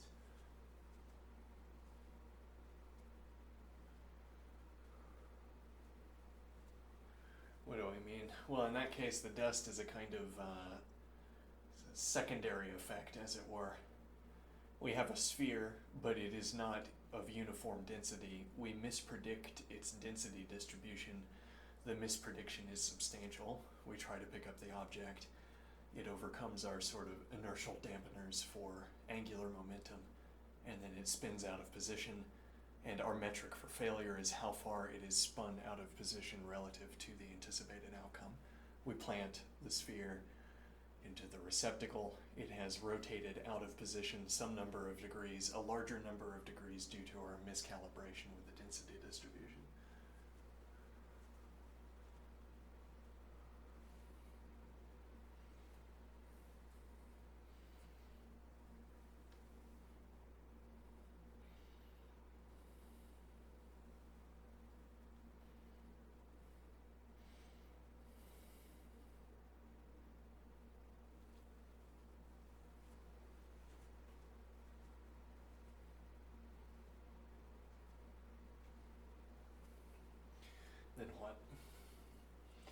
Well, and this is our failure condition.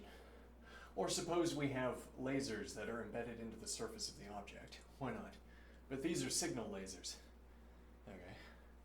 And now the idea is that the angle of the sphere matches perfectly to the lasers, so far as we are concerned, where we set up a finite row of receptors for laser shines.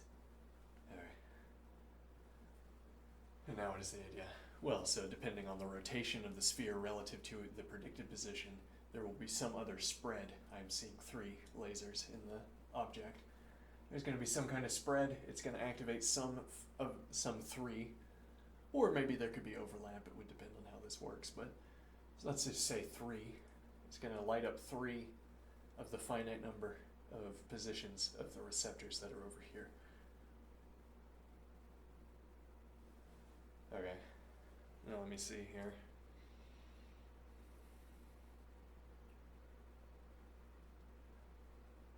So the rotation of the ball here is deciding which of the receptors get lit up. Okay. So there's a direct correlation, well, this sort of finitized correlation between the rotation of the ball and which 3 receptors get lit.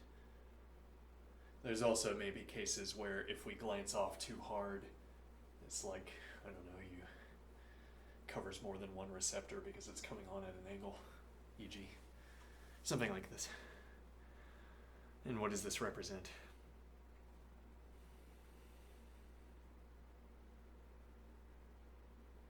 Maybe we should try that example. I could say catalog everything we've been talking, log everything we've been talking under case A. And now I say I'm going to overwrite your comment mode just a little bit. Your comment mode, when you've said 6A, was presciently a way of referencing the fact that this comment you were responding to was in file A. I have used this sort of unrecognized regularity in your... So let me set the background. The interlocutor has been responding to our text, has been responding to our responses at a distance. I'm up here reading responses from 2 nights ago, yesterday. The interlocutor down here is reading what I'm currently commenting. Okay, and now at some point we established a mode of communication where I'm going to have open bracket 0 number. We're at 7 at the moment. Okay, and when the interlocutor responds, well, it doesn't have to be 7 in general. It will move up to 8 for my next response. And the interlocutor responds at the top of each message with bracket 0, my number, and then A.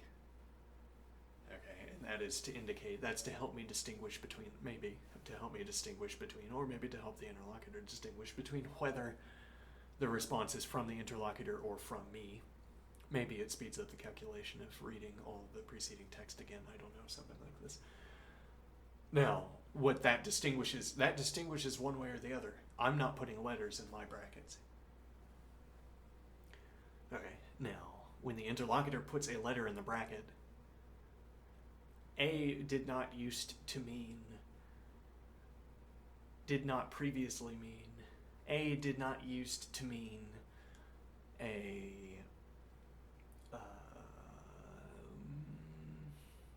A did not used to mean A. Yes, might as well say it that way. A used to mean that this message was composed by the interlocutor.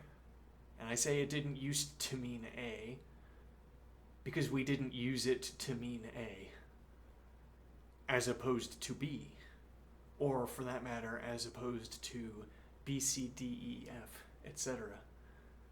It didn't used to mean A because we didn't use it to mean A. We used it to mean this message was composed by the interlocutor. Now, we can use it to mean A by saying, in retrospect, what that A meant as opposed to B is that this is the A conversation. I am now going to initiate the B conversation. Interesting.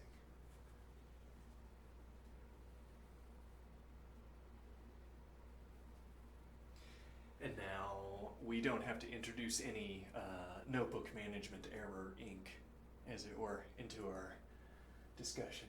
We don't have to stumble over our usage of techniques for facilitating conversation. It'd be rather antithetical to a technique for facilitating conversation should we have to stumble over it.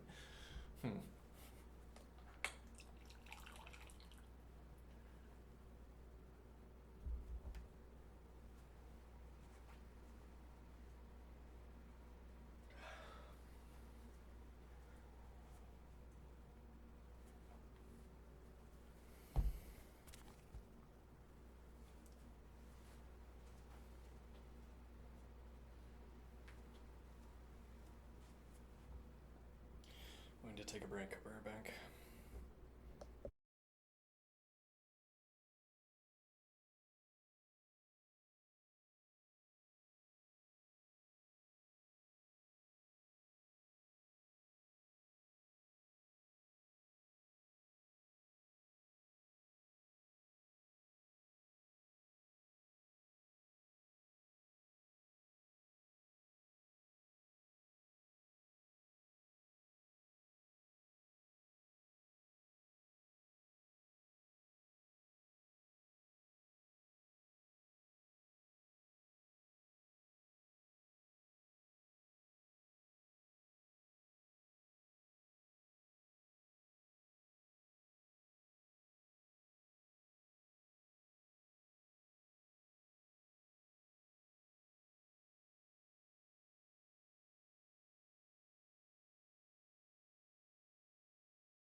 Used to.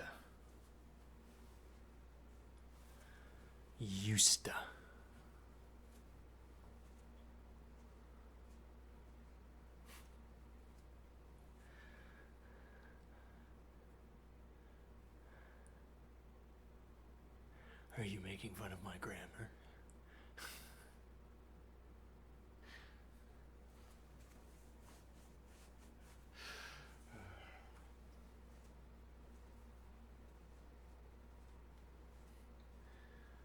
Used to is a corruption of the phrase used to, a now archaic phrasing.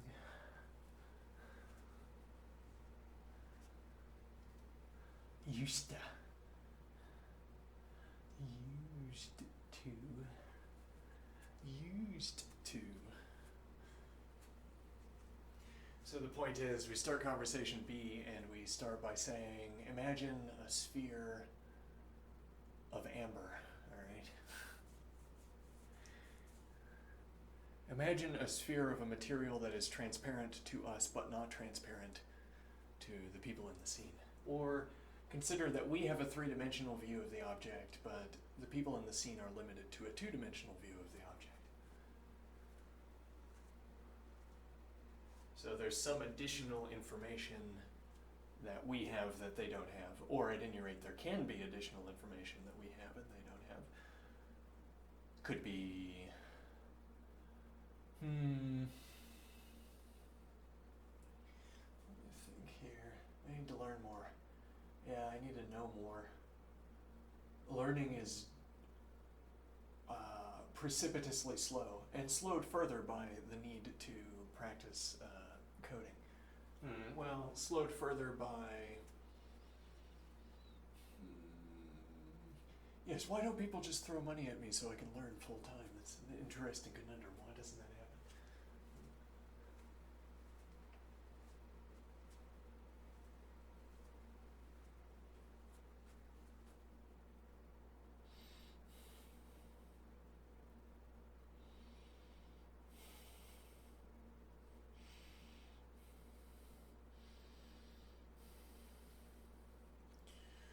Let me think here. What am I trying to say?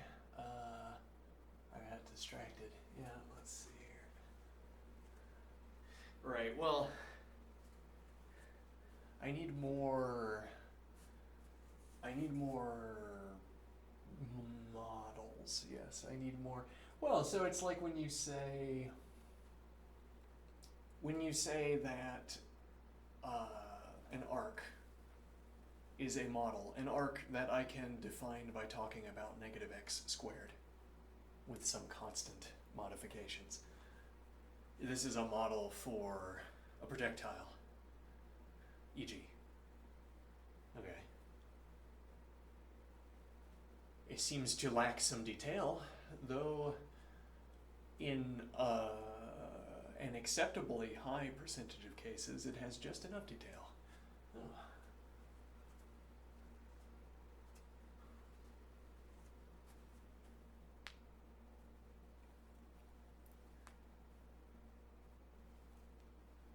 Now what is the point? Well, now if you were a philosopher or even a physicist, what you would be interested in more maybe.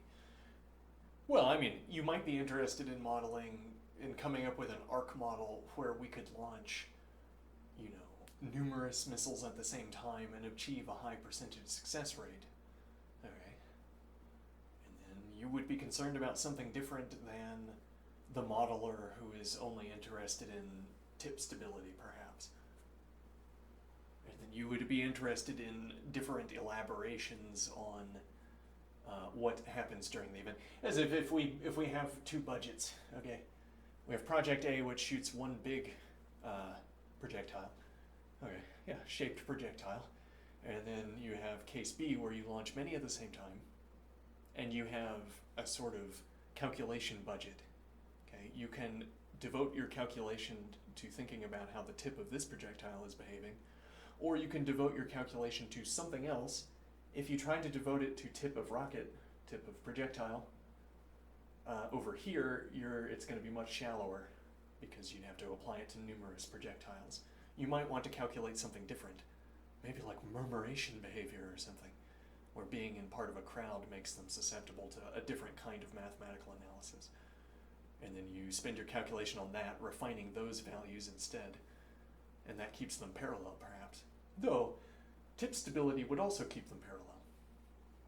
Maybe.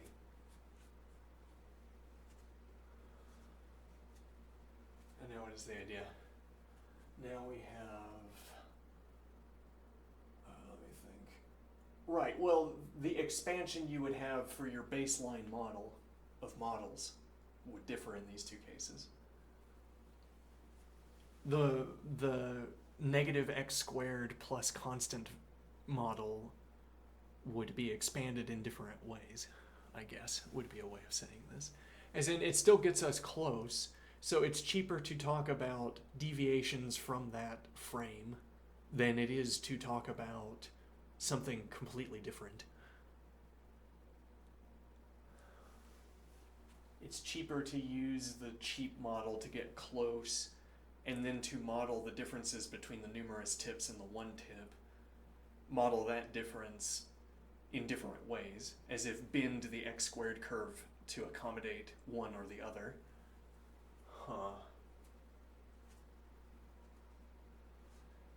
And I guess what we're saying here is that the baseline projectile model is doing a lot of the work of answering where is everything happening. Where are there facts? Where is there something to be measured?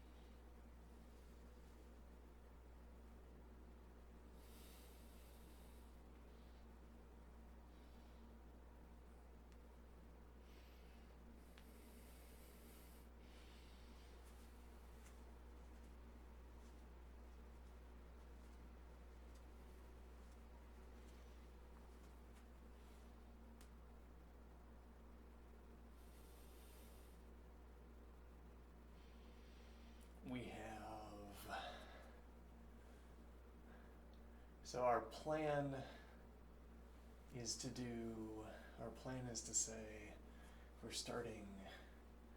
we're going to pretend that all along, yes, well this is an interesting example as well. We're filled with facets. Yeah. I'm going to, this example, it might have passed by just how interesting this is, that we're taking what was being used as a marker for some slightly different purpose and expanding its utility without changing it. It now informs, well, maybe this would be like we pass forward a value and at first it informs one function and then we check back in later and it's informing multiple functions. And then I suppose there's a kind of progression where we tie the calculation of more and more functions to this one value, and we might be interested in how many functions over time we have decided to tie to this given value.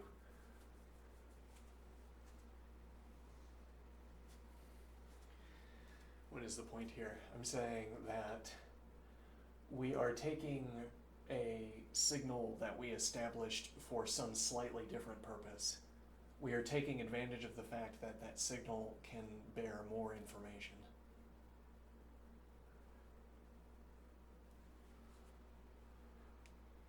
That we can take an entry field that is already there and use it to reflect more information. Change it to reflect more information. Or begin encoding an additional dimension to the signal in that entry field. It's an interesting idea. It's a sort of focused form of a related idea we had earlier, which is that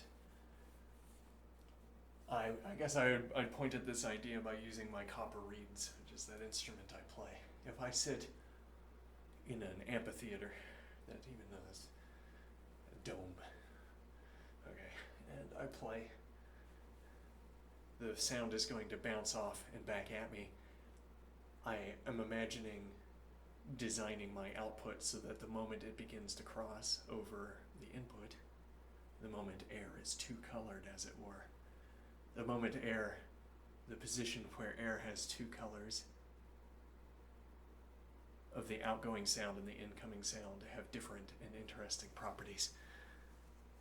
Complementary properties, whatever these properties are. And the idea is you accomplish something interesting by having the sound bouncing off the wall arrive at whatever you are emanating, but also at each intervening position between ourselves and the wall, there's two colors instead of one. And now you've designed your outgoing and incoming to line up in some useful way. What that useful way is, I don't know. Related idea, we have this sort of constant distance, and what I get back in response is not a response to what I have said now.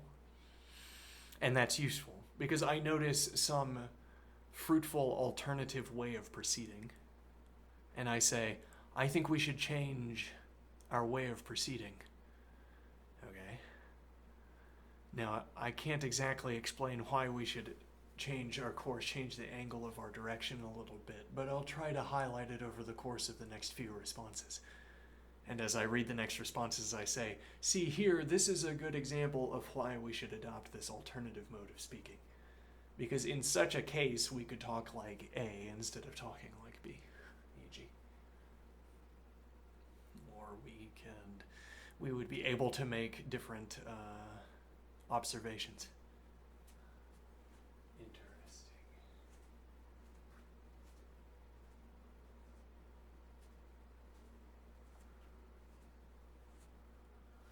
And now what is the idea? That we are trying to, it's not only that we're trying to harmonize with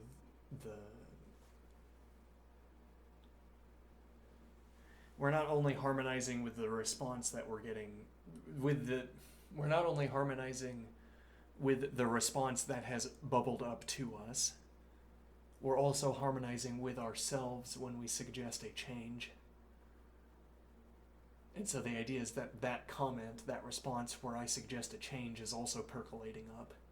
And when it gets back up to me, I'm going to have as gracefully or as ungracefully as I have prepared myself for the interlocutor now acknowledging my suggestion in the very next response.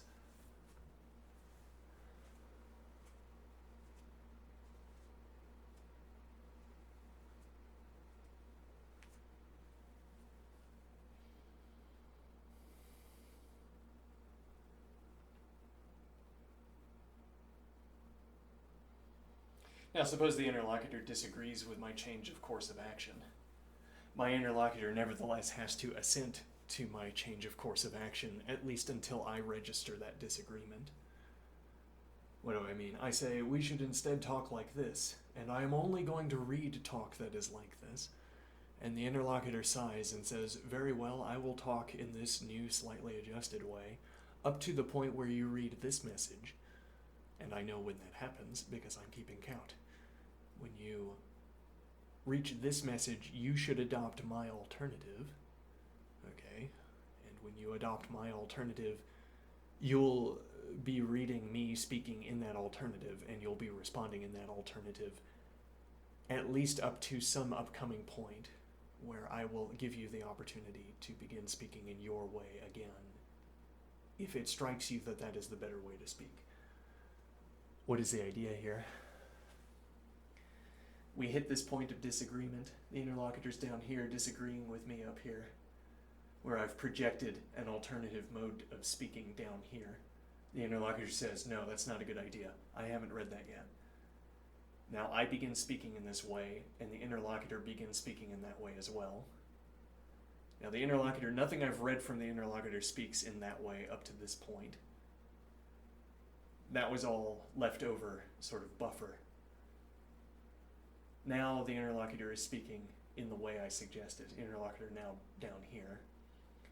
And the interlocutor says, respond in my way. All right. Now the interlocutor begins receiving responses in that new fashion.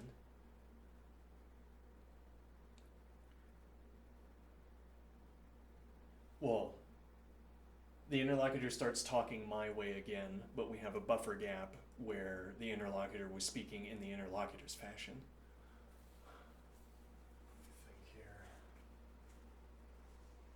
And the idea is that I'm reading responses in the interlocutor's mode of speech while I have adopted, I'd have to look at the image.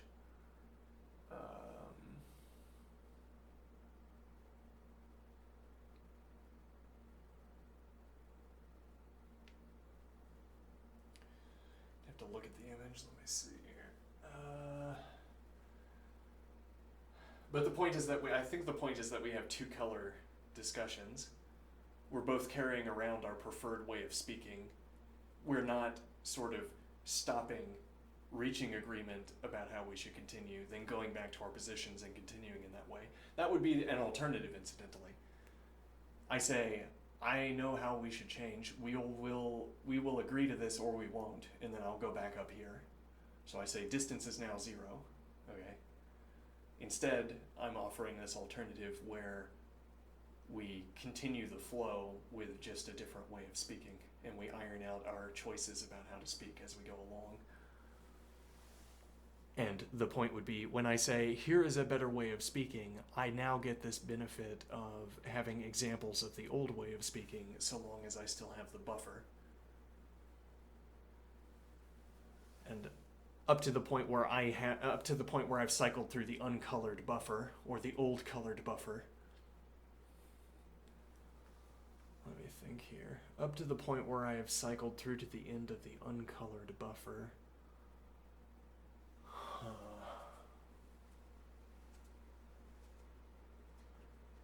I have an additional conversation topic, and that additional conversation topic is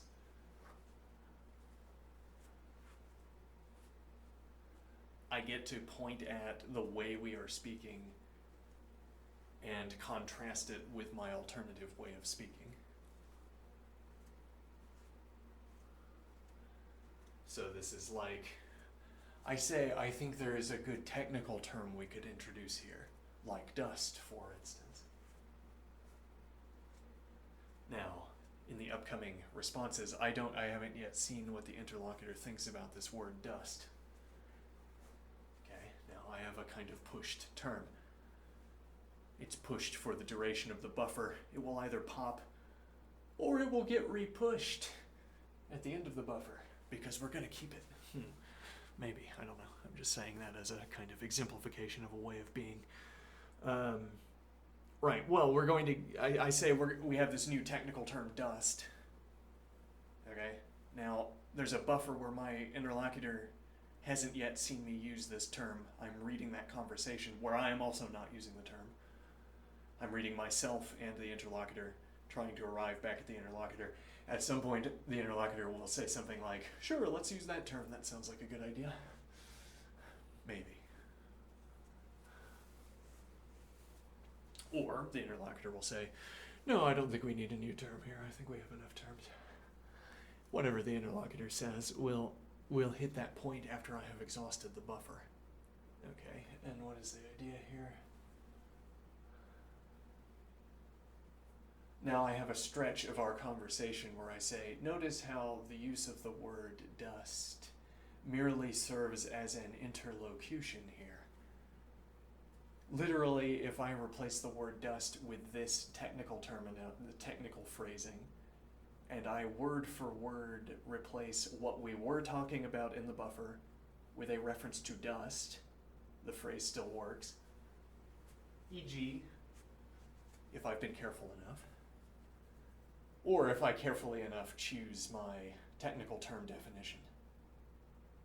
I could look at the way I spoke in the buffer and say, if I use this technical phrasing for dust, and I drop dust into this conversation instead of object or whatever, copper sheet instead of chisel, or instead of surprise or whatever, if I drop dust in, look how well the sentences still work when we create this replacement. When we, even perhaps over verbosely, when we replace individual words with our definition of dust, note that we still have a grammatically correct sentence and we're still saying what we wanted to say originally, if with more finesse.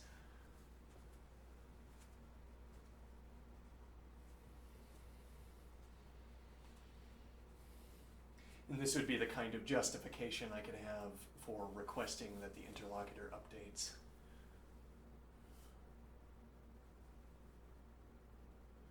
For requesting that the interlocutor updates our terminology. Or agrees to use this terminology.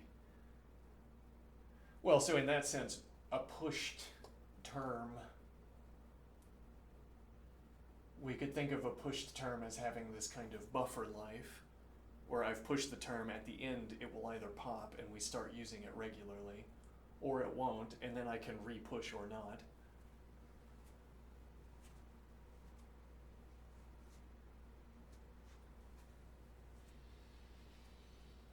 Could also use this merely to refine the term. Yes, it strikes me as odd if I take a step back. How could it be preferable to be responding to a message from several messages ago than responding to the current message? How could that be? Unclear.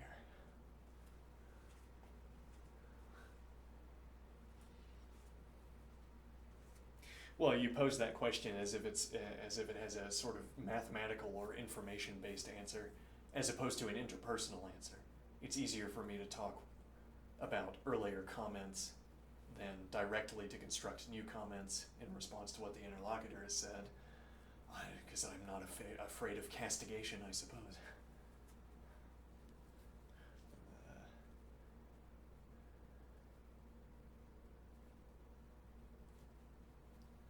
Like I'd have to look you in the eye, and we'd have to look at eye to eye, and you'd stare me in the eye, and you'd force me to stare into your eyes for like 10 minutes straight, and then at the end of it, it's like, this kind of thing. I'd rather talk about a book. I'd rather talk out loud about a book.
This is my entire entertainment budget. How little of the world has to be moved to keep me amused.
I think I'm getting some guilt about not continuing the conversation with the interlocutor.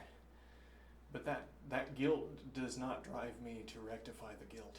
It does not drive me to address the source of the guilt, as it were. I mean, if anything, me, guilt? No. And I think I'm being lazy by not specifically continuing the conversation. Well, as in so many other cases, page count matters, as it were.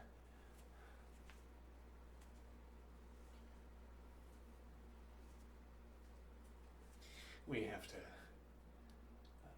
have to churn through a lot of intermediate observations before we really get a good look at dust, before we really get a good look at objects and at our understanding of objects, and how common modes of speaking about objects lead us into confusion. Well, when they don't work anyway, lead us into confusion. When they work, they just lead us forward, I guess. Before we can talk about any of that, there are a lot of intermediate limits to be proven, as it were. A lot of intermediate discussion we have to have. Okay, though who knows, but this is the faster routing. Could be. A point here, either way, I attribute this thinking session. Well, I attribute the particulars of this thinking session to this conversation we're having with the interlocutor.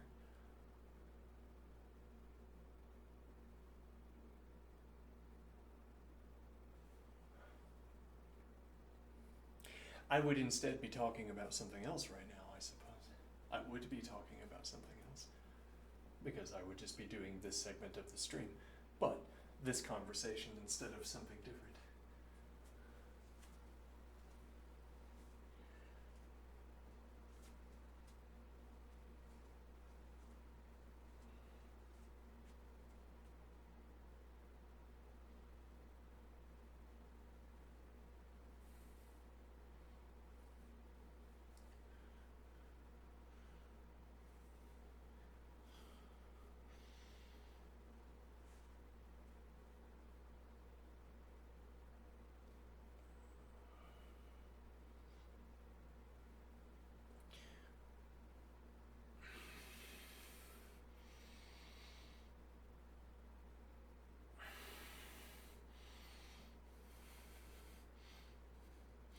Maybe what we want instead is to talk about gaps between models. Well, this is a way of talking about gaps between models in the world. could lead to a conversation C or a development of conversation B in the direction of talking about, for instance, my skeleton, my framework. How do you framework a body? You make rings of fat and muscle and bone around a line.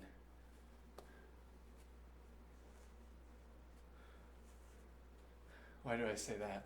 I don't care about the fat and the muscle and the bone.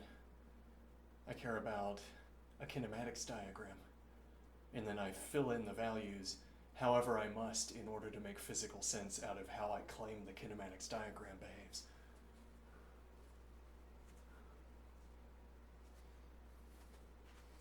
And this is to say, I depict a body moving in framework. All right. In retrospect, I say, oh right, bodies are more than wireframes. How do I fill in the details most cheaply? I ring all of the lines with a defined sort of stretches of ray or sublines. We have a ray that extends outward from the central line. And it reads bone, muscle, fat. Okay? Something like this. And if I need more detail, then instead it reads a bone and then a threading, a knitting pattern, a weaving pattern of muscle and then fat. Okay. Unless I need the details of fat. And then it would be bone, muscle, cancer, or whatever.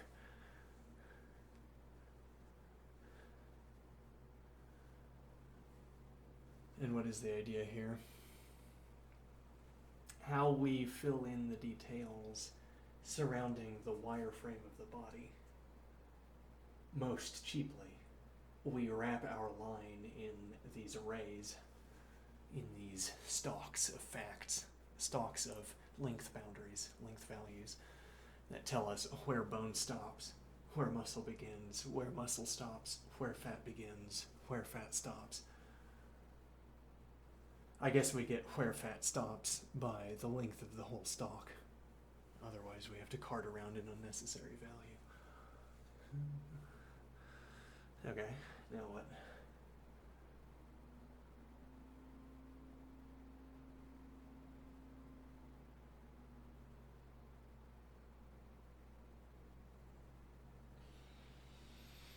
Now, I keep my wireframe definition. I wrap it in bone, muscle, and fat. I play it forward. I see if it grates my eye. Grates mine eye. No, I don't think that's how a body moves. No, I don't think the model would fall over and then writhe on the ground. I think the model would, if anything, fall over and then stand up. Okay, so the idea is that we want to play the body forward, the framework forward, with the wrapping of bone, muscle, and fat around it. We want to play it forward and succeed, and not merely in an uncanny valley style where, yes, the body gets out of the door, but shortly thereafter collapses on the ground and begins to writhe. We want to succeed and continue succeeding, all right?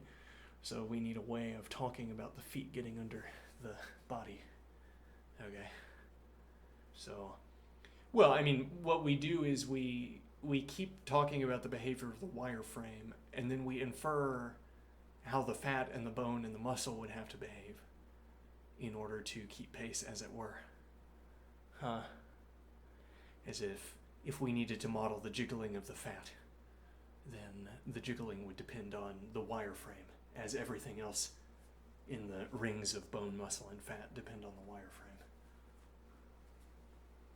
There are 3 materials. There's bone, there's muscle, and there's fat. And then there's a 4th thing, which is not a material. It's the wireframe.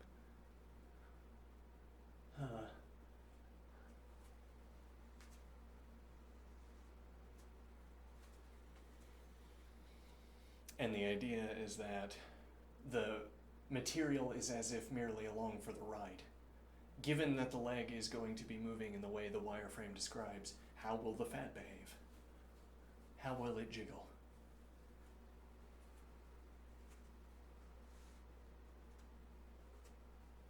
Why are we talking about the wireframe of a body?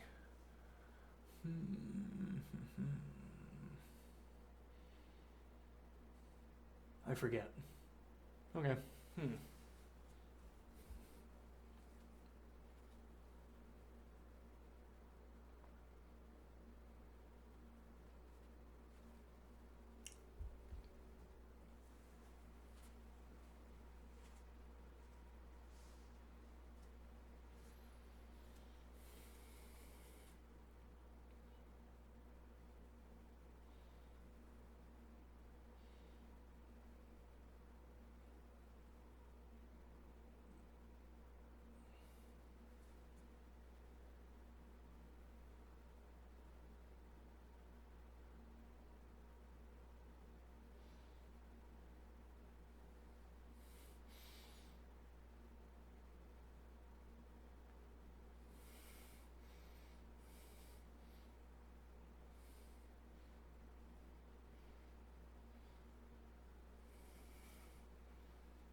Dust.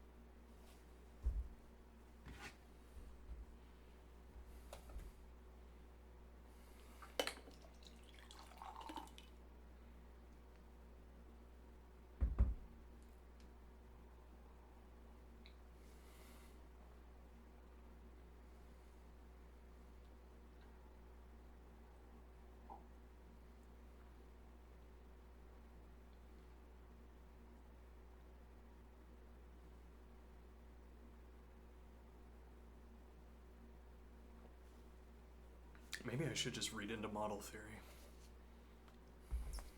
Just.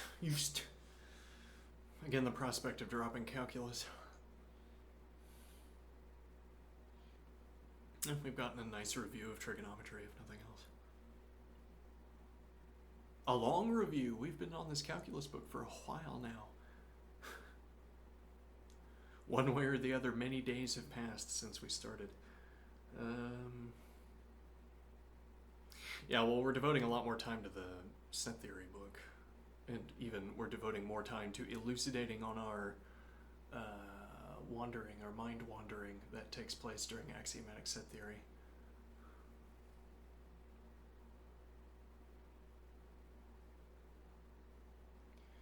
Model theory.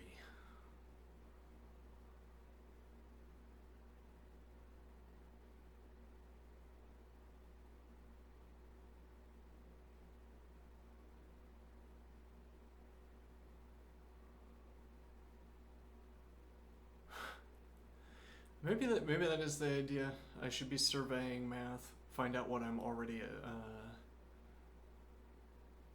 well disposed towards, and just pursuing that. The idea would be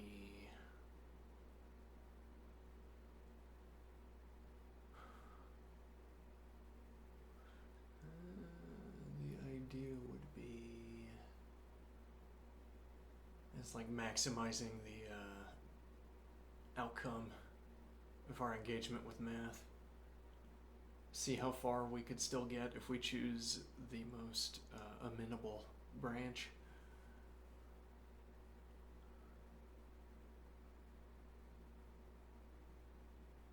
think, there's more important math to be done on the other hand.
Right, I was talking about,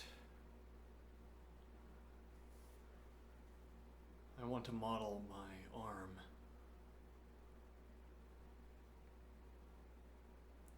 What do I need to talk about? What do I need to elaborate on? And that would depend on how I want to use my model.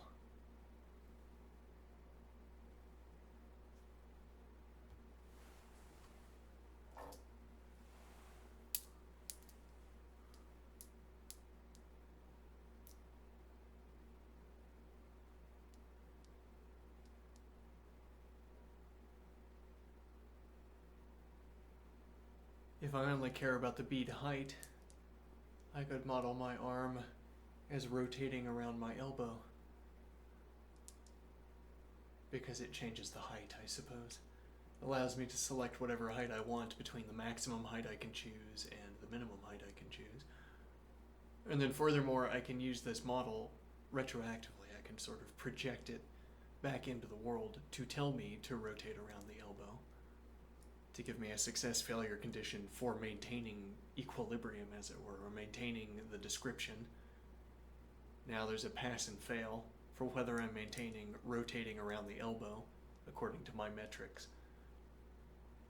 Okay, I wouldn't have been looking for that before the necessity of what had to be modeled led me to examine my activity in this way.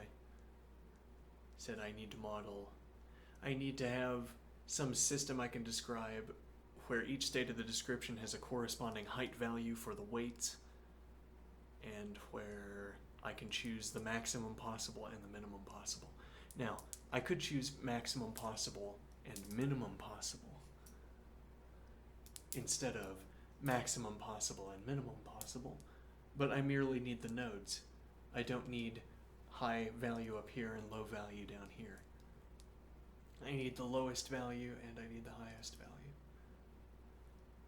Okay, now for those purposes, rotation around the elbow is adequate.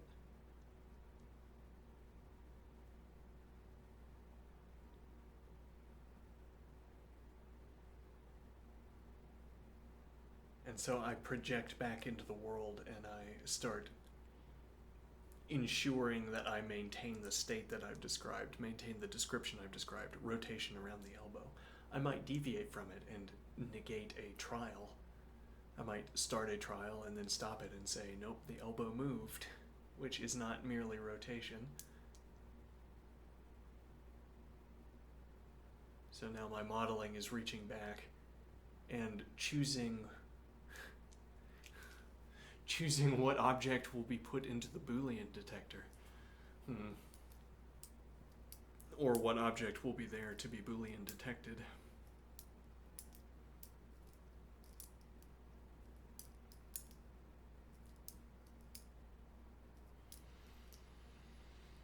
And now this idea that keeps coming back of a kinematics diagram. A cheap way of speaking is that I say the human body consists of hinge points.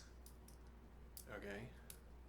Now, if we are merely talking about hinge points, or say wheels, every joint is a wheel. Well, it's a ball within a ball, and it rotates. Okay. And now I say, well, but now this ball within a ball doesn't have full range of rotation. It can't curl back in on itself completely, not merely because of the sort of interstitial material, but also because of the joint itself. Let's suppose. I might be wrong about that. Bone can't do that. Joint can't do that. Okay, but nevertheless, if I just have that sort of pulley construction as my way of accounting for a joint, then I can say it's that wheel construction, except that we limit the angles, and we don't talk about why we limit the angles. We don't need to talk about why we limit the angles. We just say the joint can't go beyond some certain value.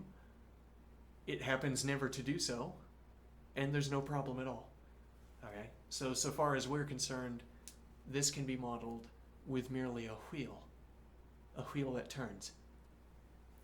Now I want to say, if I have a kinematics diagram, I could keep going with the wheel in the diagram. It's not impossible to depict. It doesn't have to be impossible to depict, I mean. Well, it's impossible in the sense that we have stipulated logically that we will not choose values beyond this point. Okay. Now, if there were an obvious geometric impediment to continuing the kinematics diagram in this rotation, then we'd say, yes, it is impossible because of the geometry, you see it. Like, there's a hinge like this, and you try to rotate up like this, and it butts up against the sort of cusp of the ball and joint, and you can't go any further, geometrically. So there's a good, straightforward, obvious explanation for why the joint can't continue any further in that direction. Suppose it were not because of a joint, but instead there was some kind of fibrous connective material, where that fibrous connective material can't keep pulling the joint in that direction. Okay, now then there would not be an obvious geometric reason unless we depicted that fibrous material, and then we could point at the fibrous material and say, this is why the joint can't go any further in that direction. Otherwise, if we have the desaturated diagram, we hit that point and we say, it can't go any further because of an unseen geometric factor, is it, or because of an unseen explanation that we could depict, but we have desaturated the image of unnecessary detail. You need only know that the kinematics diagram is not, in practice, depicted beyond this angle. But then I go on to say, but it's not impossible to depict the kinematics diagram going beyond that angle.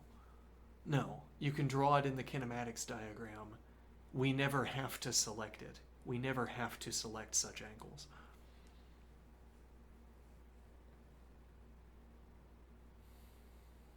Or, given the additional constraints in this model that are imposed by the fact that this wheel is in the midst of an actual arm, the additional desaturated details are the reason why the elbow can't keep going in that direction. We don't depict that because we care about the arm as a rod. We care about what's at the end of the rod. We don't want to spend all this time talking about why we don't choose some states of a kinematics diagram. Really, the interest is in patterns in diagrams we do choose, so there's no reason for us to talk about the diagrams we don't choose. We don't choose diagrams where the angle keeps going in this direction, because we don't incorporate any such diagrams into conceptual claims or into pattern descriptions of the behavior of the elbow. Why? Because the real world never prompts us to do that. There's never a reason to come up with a conceptualization that links frames or links angle values, unlike with actual movements, where there is a conceptual justification for choosing this sequence of angle values, because this is a way the arm can be, unlike over here, as it were.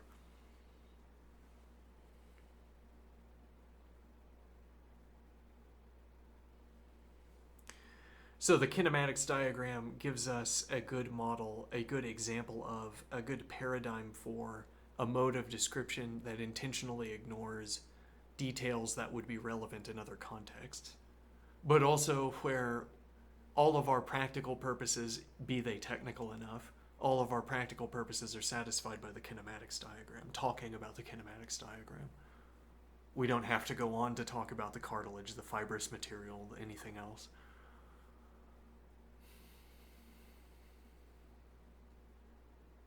And this kind of mapping between a diagram and the world is most obvious in cases where we have schematics and we use schematics to inform objects, like machines or architecture.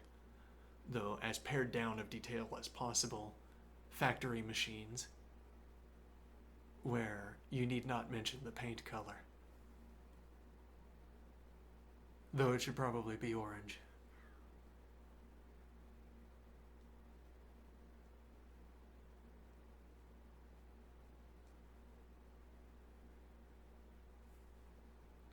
Schematics of factory machines where you have critical points on the schematic of the factory machine.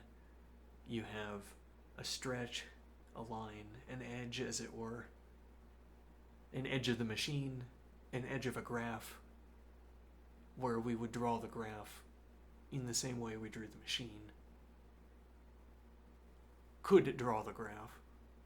We could overlay a three-dimensional graph on the machine. Okay. And now we do whatever complicated descriptions we need to make at the nodes.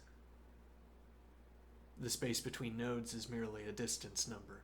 If it were something other than a distance number, it would have a node. And then there would be a node, another node, and a distance number. And a schematic is like a graph of nodes. And while the idea is that a minimal number of descriptions account for an edge of the schematic diagram, I mean, you might have to talk about a gradient of force. Well, you imbue the edge of a diagram with as much physics as is required, I suppose. But the idea is that ultimately you want sort of one functional description of a stretch in a schematic. You say, this is a rod, it undergoes various torsion and tension values. And when a rod undergoes those tension and torsion values, this is a heat map of the physical shear or whatever. And now you can say this tension value, this shear distribution. And the point is you only need this description in order to account for all of these physical effects. Or more to the point, you can leverage the sort of inductive characteristic of distance in order to map cheaply to a rod by saying that there are contiguous positions, like how there are contiguous positions in a mathematical model.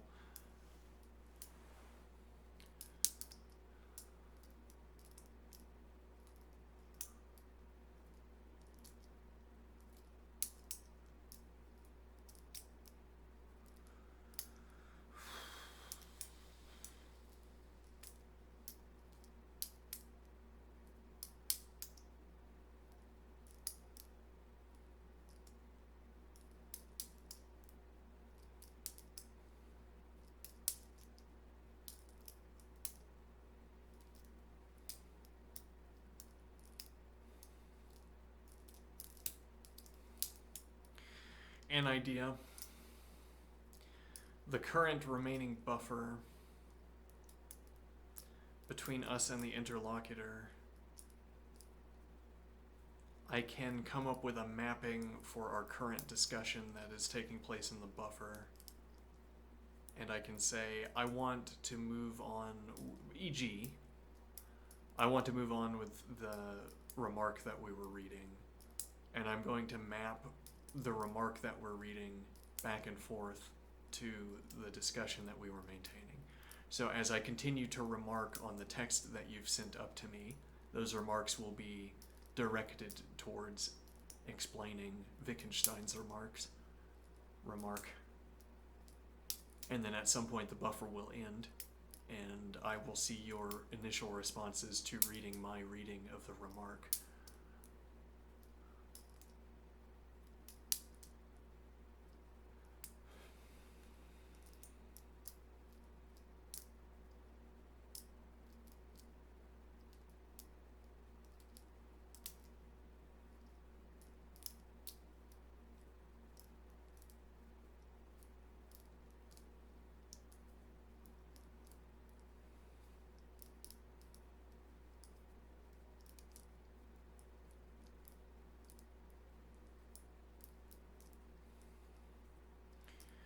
So how would we come up with a mapping? What do we have? The ledger, the luthier.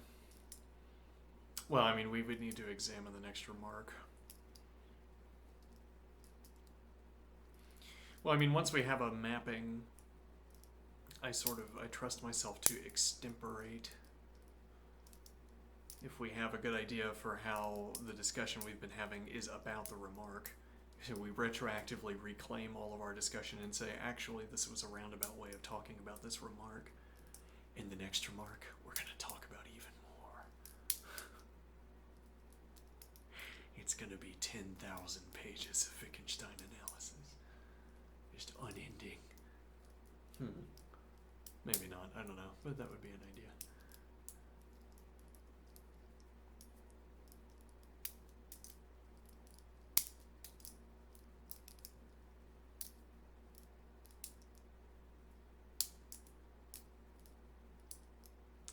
Right.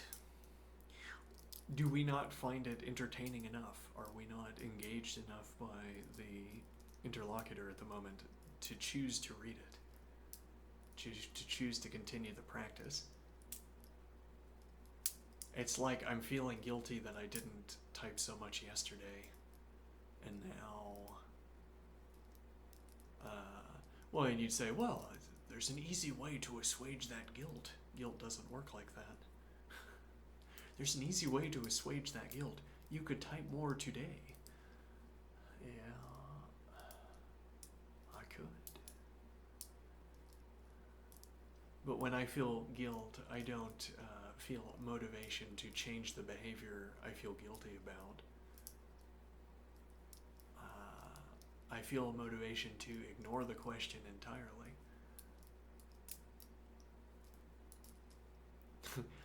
When I feel guilty, I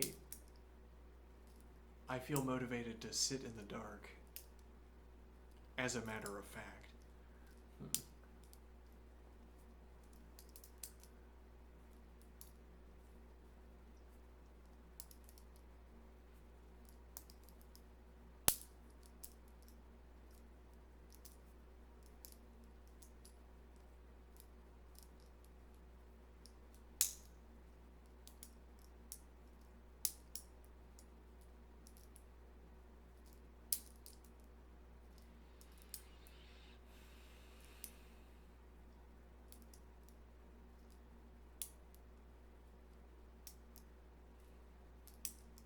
There's a point, the interlocutor's code did not work for the vector track.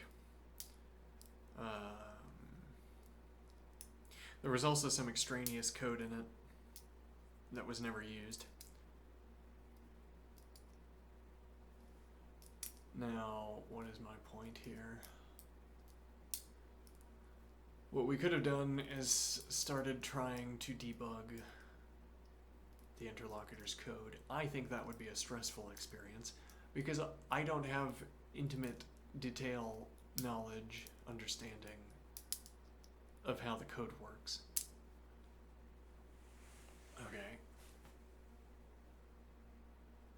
I don't have the detailed knowledge of how the code works. Well, I haven't tried to code it myself, so I don't know what the difficulties are, nor do I know what the strategy. I haven't considered the strategies for overcoming those difficulties.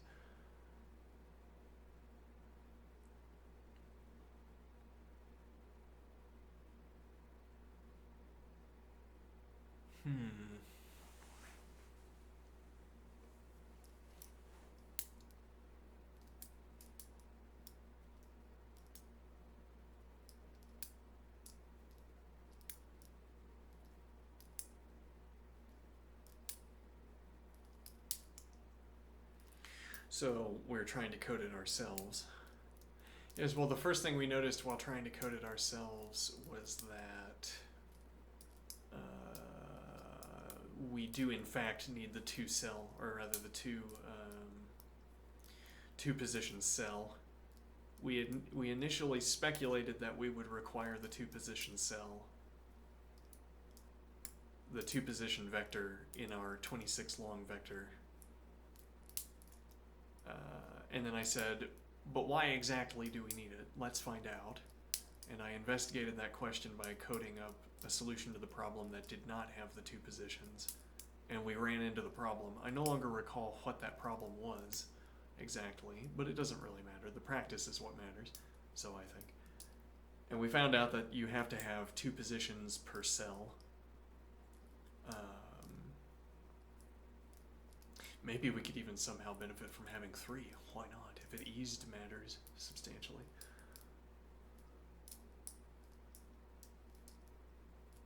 Now, what is the idea?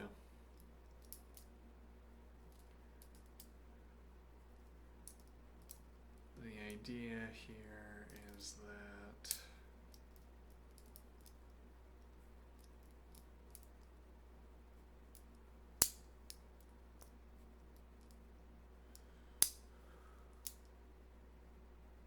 so I wonder if it could ever be useful to have a 27 long row. And you do something special with the front and the end. Like, now that I'm thinking about this question directly, this extra cell is a kind of resource. It's a cheaply referenceable resource, position 0. What do I mean here? We have our vectors. We have, well, our vector in this case, our singular vector in this case. And we're saying we could give ourselves 27 positions by making vector of length 27 and indexing our alphabet to, well, 1 through 26. Or, again, dynamically indexing our alphabet might be an idea.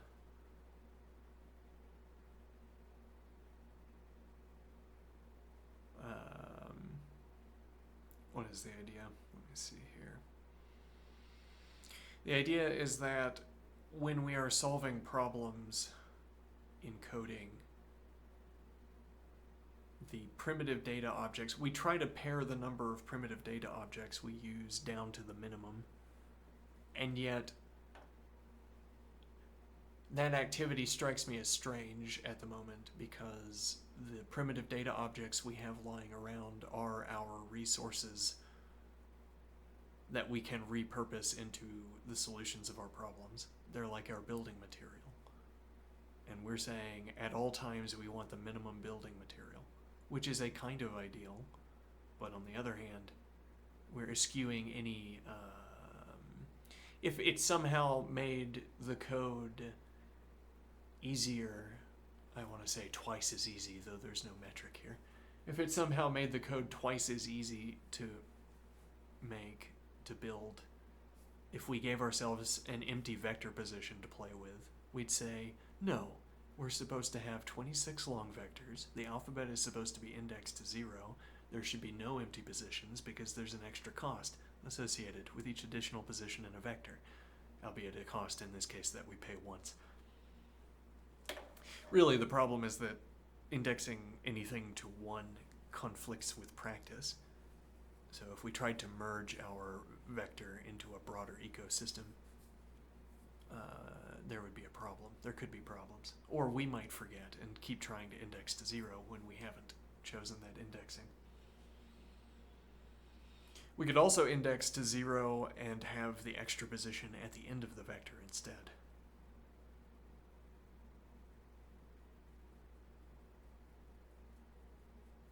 What would we do with an extra position in this case? Let's see.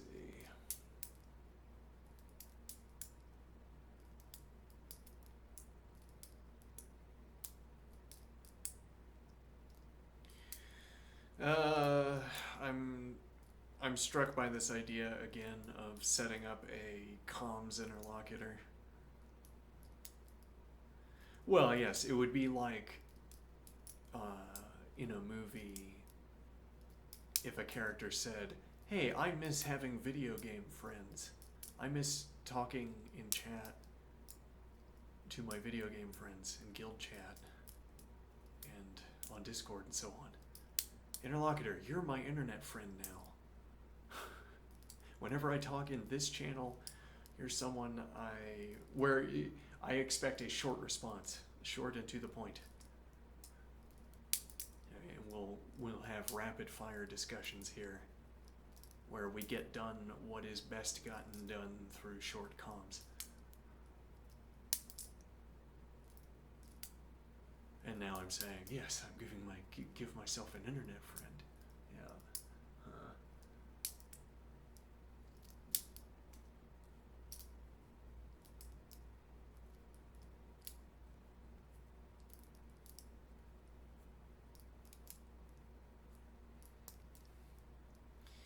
What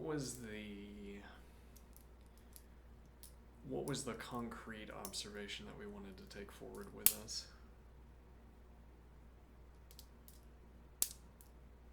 We said we wanted to initiate conversation B.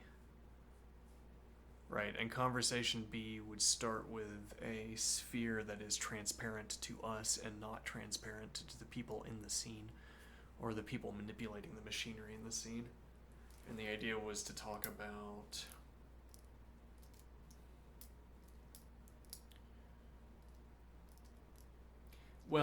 to present ourselves an example where we know more, and to make more explicit what we know more than, what it is that we know more of, what our distinguishing knowledge is relative to the people in the scene that we are depicting. And then to talk about the different ways. Yes, but aren't we already doing that? I mean, how does this constitute a sort of innovation in the discussion? Well, so this is a different image. We're saying we're picking up a ball. Right. Well, and the specific image is that there's a sphere. It's opaque to the people in the scene, but they have some model for the distribution of density inside the sphere. Okay. The distribution of density inside the sphere I take to be relevant to questions about the angular momentum of the sphere in the upcoming states. Whether it's rotating, and whether it's sort of rotating with more inertia than anticipated, or momentum, I don't know what these words mean, with more of critical value than anticipated, and pulling the arm, the mechanism, out of position.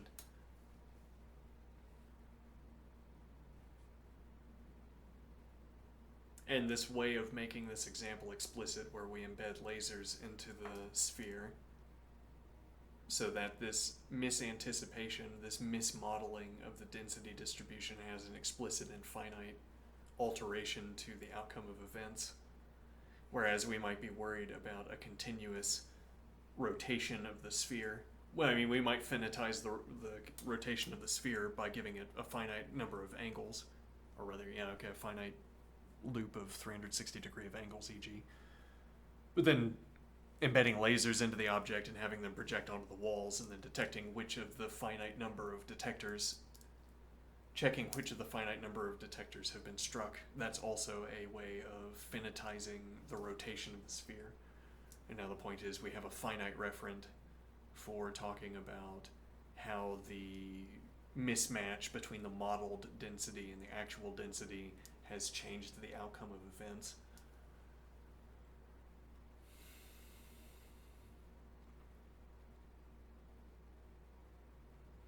And we could have those detectors hooked up to computers, and then we could have arbitrary connections between differences in lit receptors and the outcome.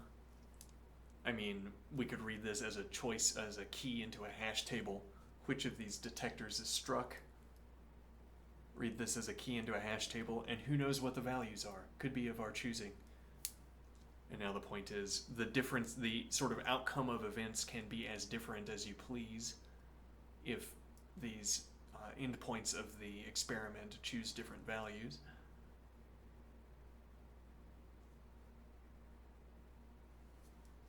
And well, this would map to the idea that things can go arbitrarily awry, as it were. I'm holding a delicate object. How awry can things get? Caught it with my foot. Maybe, I don't know.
Yeah, the sticking closer to the book.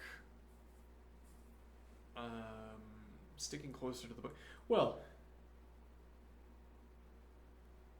yeah, disregard. Sticking closer to the book would come with the added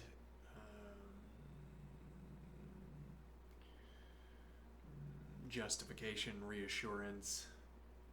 Sticking closer to the book would come with the sense of progress, yes.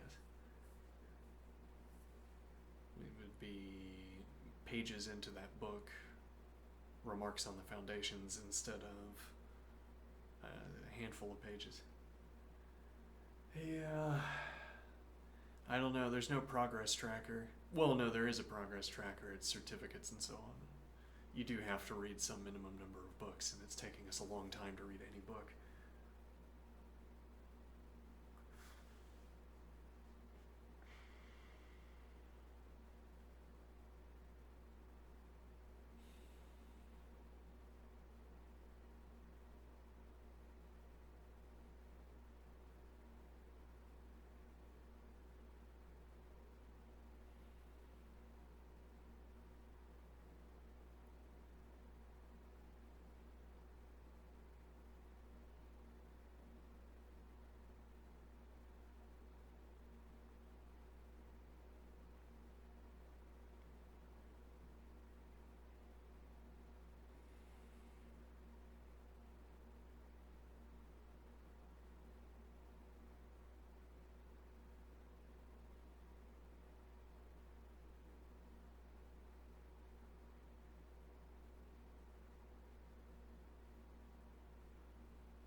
music has this strange aspect to it that I was thinking if I were a potter, right, making pots and earthenware, if I was a kilner, that's not a good word, no, if I was a earthenware maker, a potter, if you will, I could sort of metronome my fingers into the pot.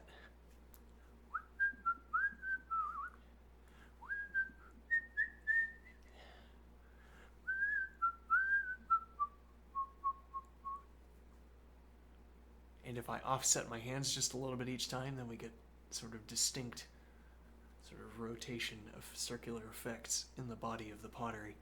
And I could learn to engage in this as if it were a musical activity, so I'm imagining. It can't be as if it's like a musical activity, it's a potting activity. It's not like a musical activity. Well, anyway, so I'm saying I engage in this sort of music-like activity, and it leaves these impressions into the pottery, and at the end we say, that was my style of pottery that I have encoded into the side of the pot. Okay, and what is the idea?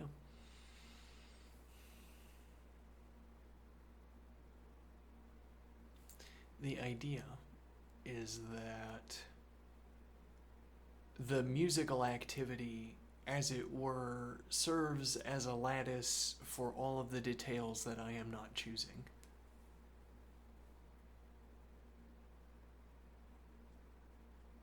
Also serves as a lattice for all of the details I have chosen in advance by choosing my style, by developing my style. So to say, there are certain baseline physical effects, a sort of baseline activity of making a pot. It's always a musical activity, but it turns out doing this over and over again yields a pot. And then there are whatever distinctions from the standard practice get introduced by this activity. Those are embedded in the pot as well. And now this activity of pottery making is like a musical activity for me. I might even whistle while I work, and I say there's a perfect mapping, as if my whistling is telling me what action to undertake. I whistle for myself an action plan. I lag one or two whistle notes behind, and I follow along with my whistling so long as I can. Okay. And then I could use my whistling to encode a command to myself. I could memorize a whistling piece, whistle it to myself, and then at the end of it, have engaged with the pot in however following the rules leads me to engage with the pot. And what is the idea here? There's no positive motivation for doing this. There's a kind of negative motivation for the minimal activity of pot making, in that if I don't maintain certain minimal regularities in the activity of potting, then I will not have a pot. It's the additional positive details, as it were. There's the negative details, I guess, that we have decided in advance by developing a style. Then there are the positive details that are instilled into the pot as a consequence of my style, as opposed to the details that would be instilled by a different style of potting.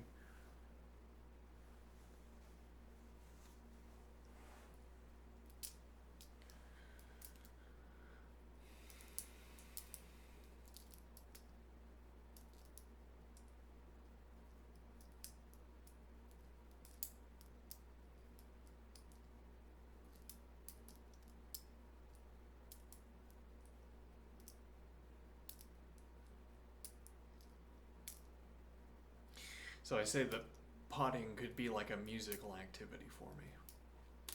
Like how whistling is a musical activity, not in that, as it were, it satisfies some urge to make music, but in that it is a sound, well, it's a regularized activity. It's an activity where my style fills in the positive details and the bare execution of it fills in the negative details. If I were not producing sound, if it were not sound produced by my style, then it would not be music. It would be something else. Given that it is sound and it is my style, there are these additional positive characteristics to the sound.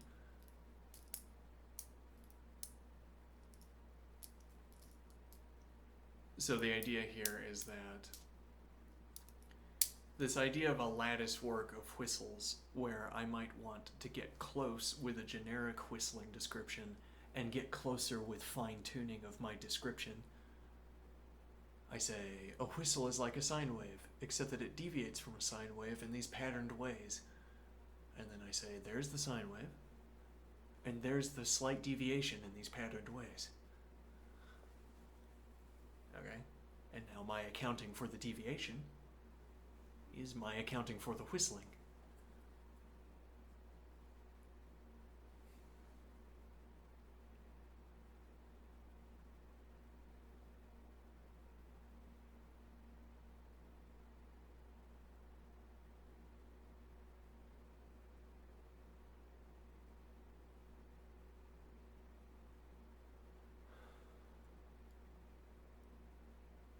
And I could get close with a description of whistling and get closer with a description about style. I could say I'm whistling the note A, and then I say I'm whistling the note A in style 2. And this gets me closer to the gets me closer to the whistle as it actually happened. What is the idea here? Let's see.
There's also the point that I execute a whistle and I fill in all of the details, not merely those details that strike me to fill in.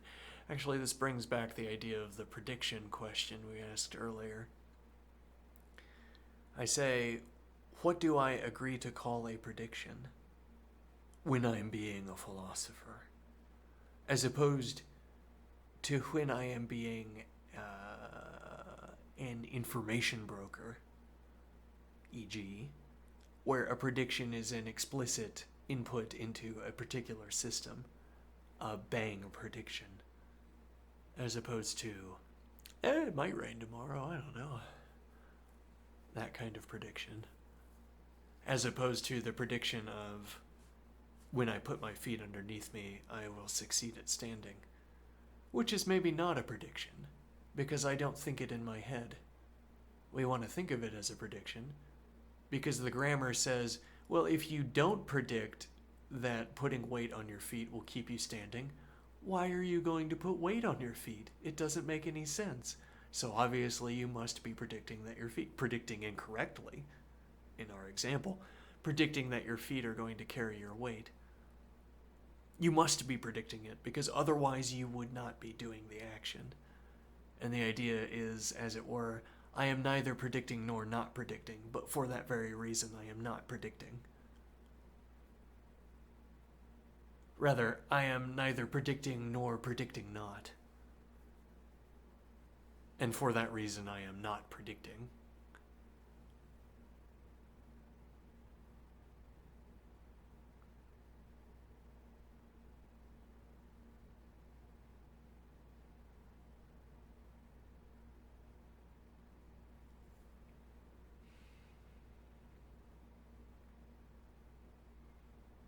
So what is it if you're not predicting? There's nothing hidden here.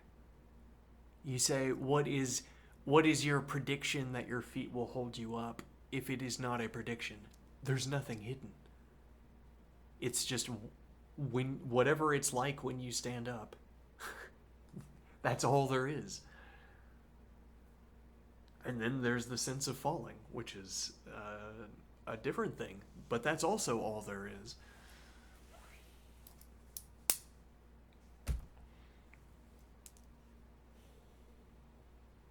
So then you begin to probe the question, what is it like to stand up? And what is it like to fall? And those questions bear answers of greater and lesser intricacy.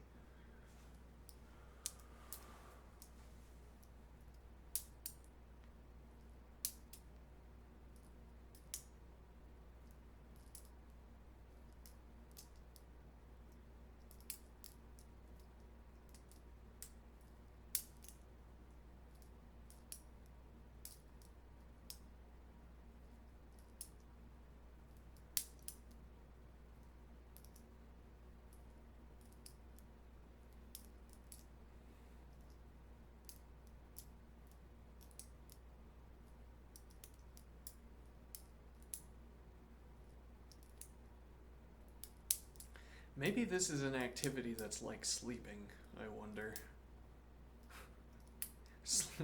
Sleeping with my mouth open.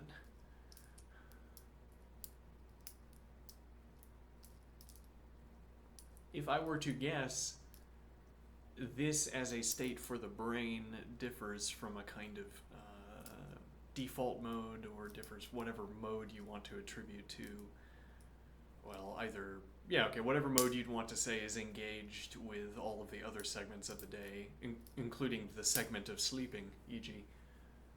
This is a different mode. Sounds plausible. The activity is sufficiently different to give us a grammatical justification, or give us a grammatical anchor to use the interlocutor's underappreciated word. We should seize the interlocutor's words when the interlocutor sort of, well, yeah, it's like the interlocutor pushes words for, or pops words for us. The interlocutor used the word anchor in a particular way, and now we have justification. It's a little sleight of hand, but it gets us further towards the goal.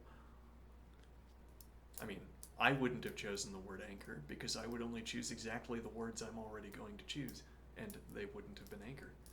Would not have included anchor. But given that the interlocutor has used this word, we should seize the moment. But okay, anchor, what am I was just talking about a grammatical anchor.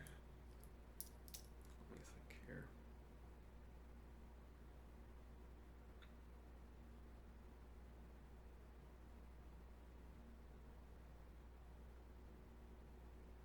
I dropped my point because I had to make a meta point. Well, you know, we could have dictation. Yeah. Let me try out that resource. Let me think here. A kind of meditation.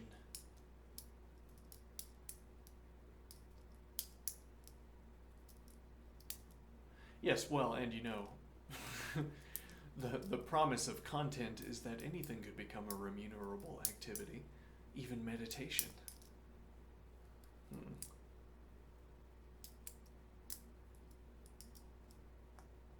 It's like I'm hoping that this segment of the day constitutes a buffer dump, not merely in terms of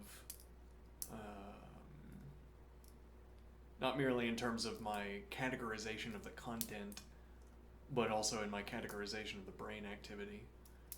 It's like the fanciful idea of detoxification. Get rid of the toxins in your body. Similarly, buffer dump so that you have an empty buffer to work with. Well, and that would be meaningful if, for instance, there were two reservoirs in the brain, one of which was empty and one of which was filled, and the buffer dumping process put the contents of the buffer into the empty one, into the empty reservoir, emptying the filled reservoir. Okay. Now, there might not be anything in the brain that corresponds to that description, and then we would be speaking nonsense. Whereas if there were something in the brain where that was a reasonable sentence to construct about it, then this could be the activity within which a reservoir is being emptied and another filled. Okay. So I like to think maybe this activity could be facilitating all of my studies. It's a multiplier. The efficiency, the synergy. Can you believe the synergy? 3 hours of meditation a day if you're willing to sacrifice all other forms of entertainment.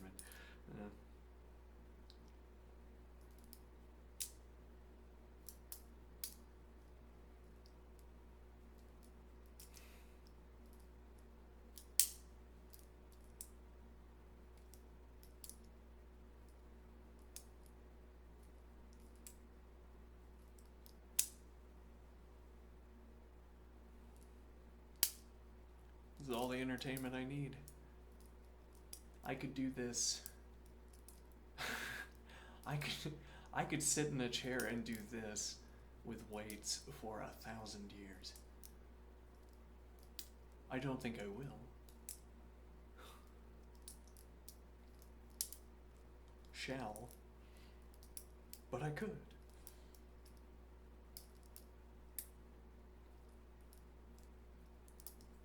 I'm pointing out the convenience of an overlapping mode of entertainment here. I can amuse myself in the midst of all of these other activities. I'm reading a definition on the screen. I'm comprehending some code on the screen.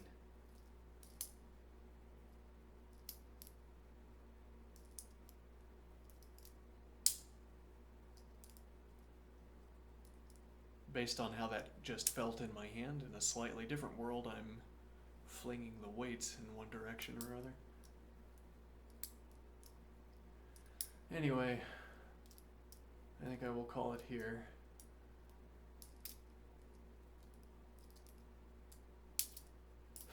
Do I think that? Let's see.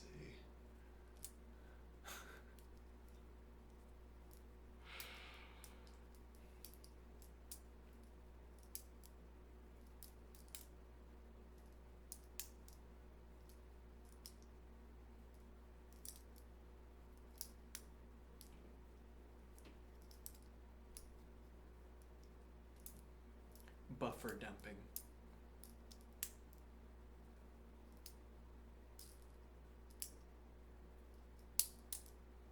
Buffer computing. The entire computer is in the buffer. All right.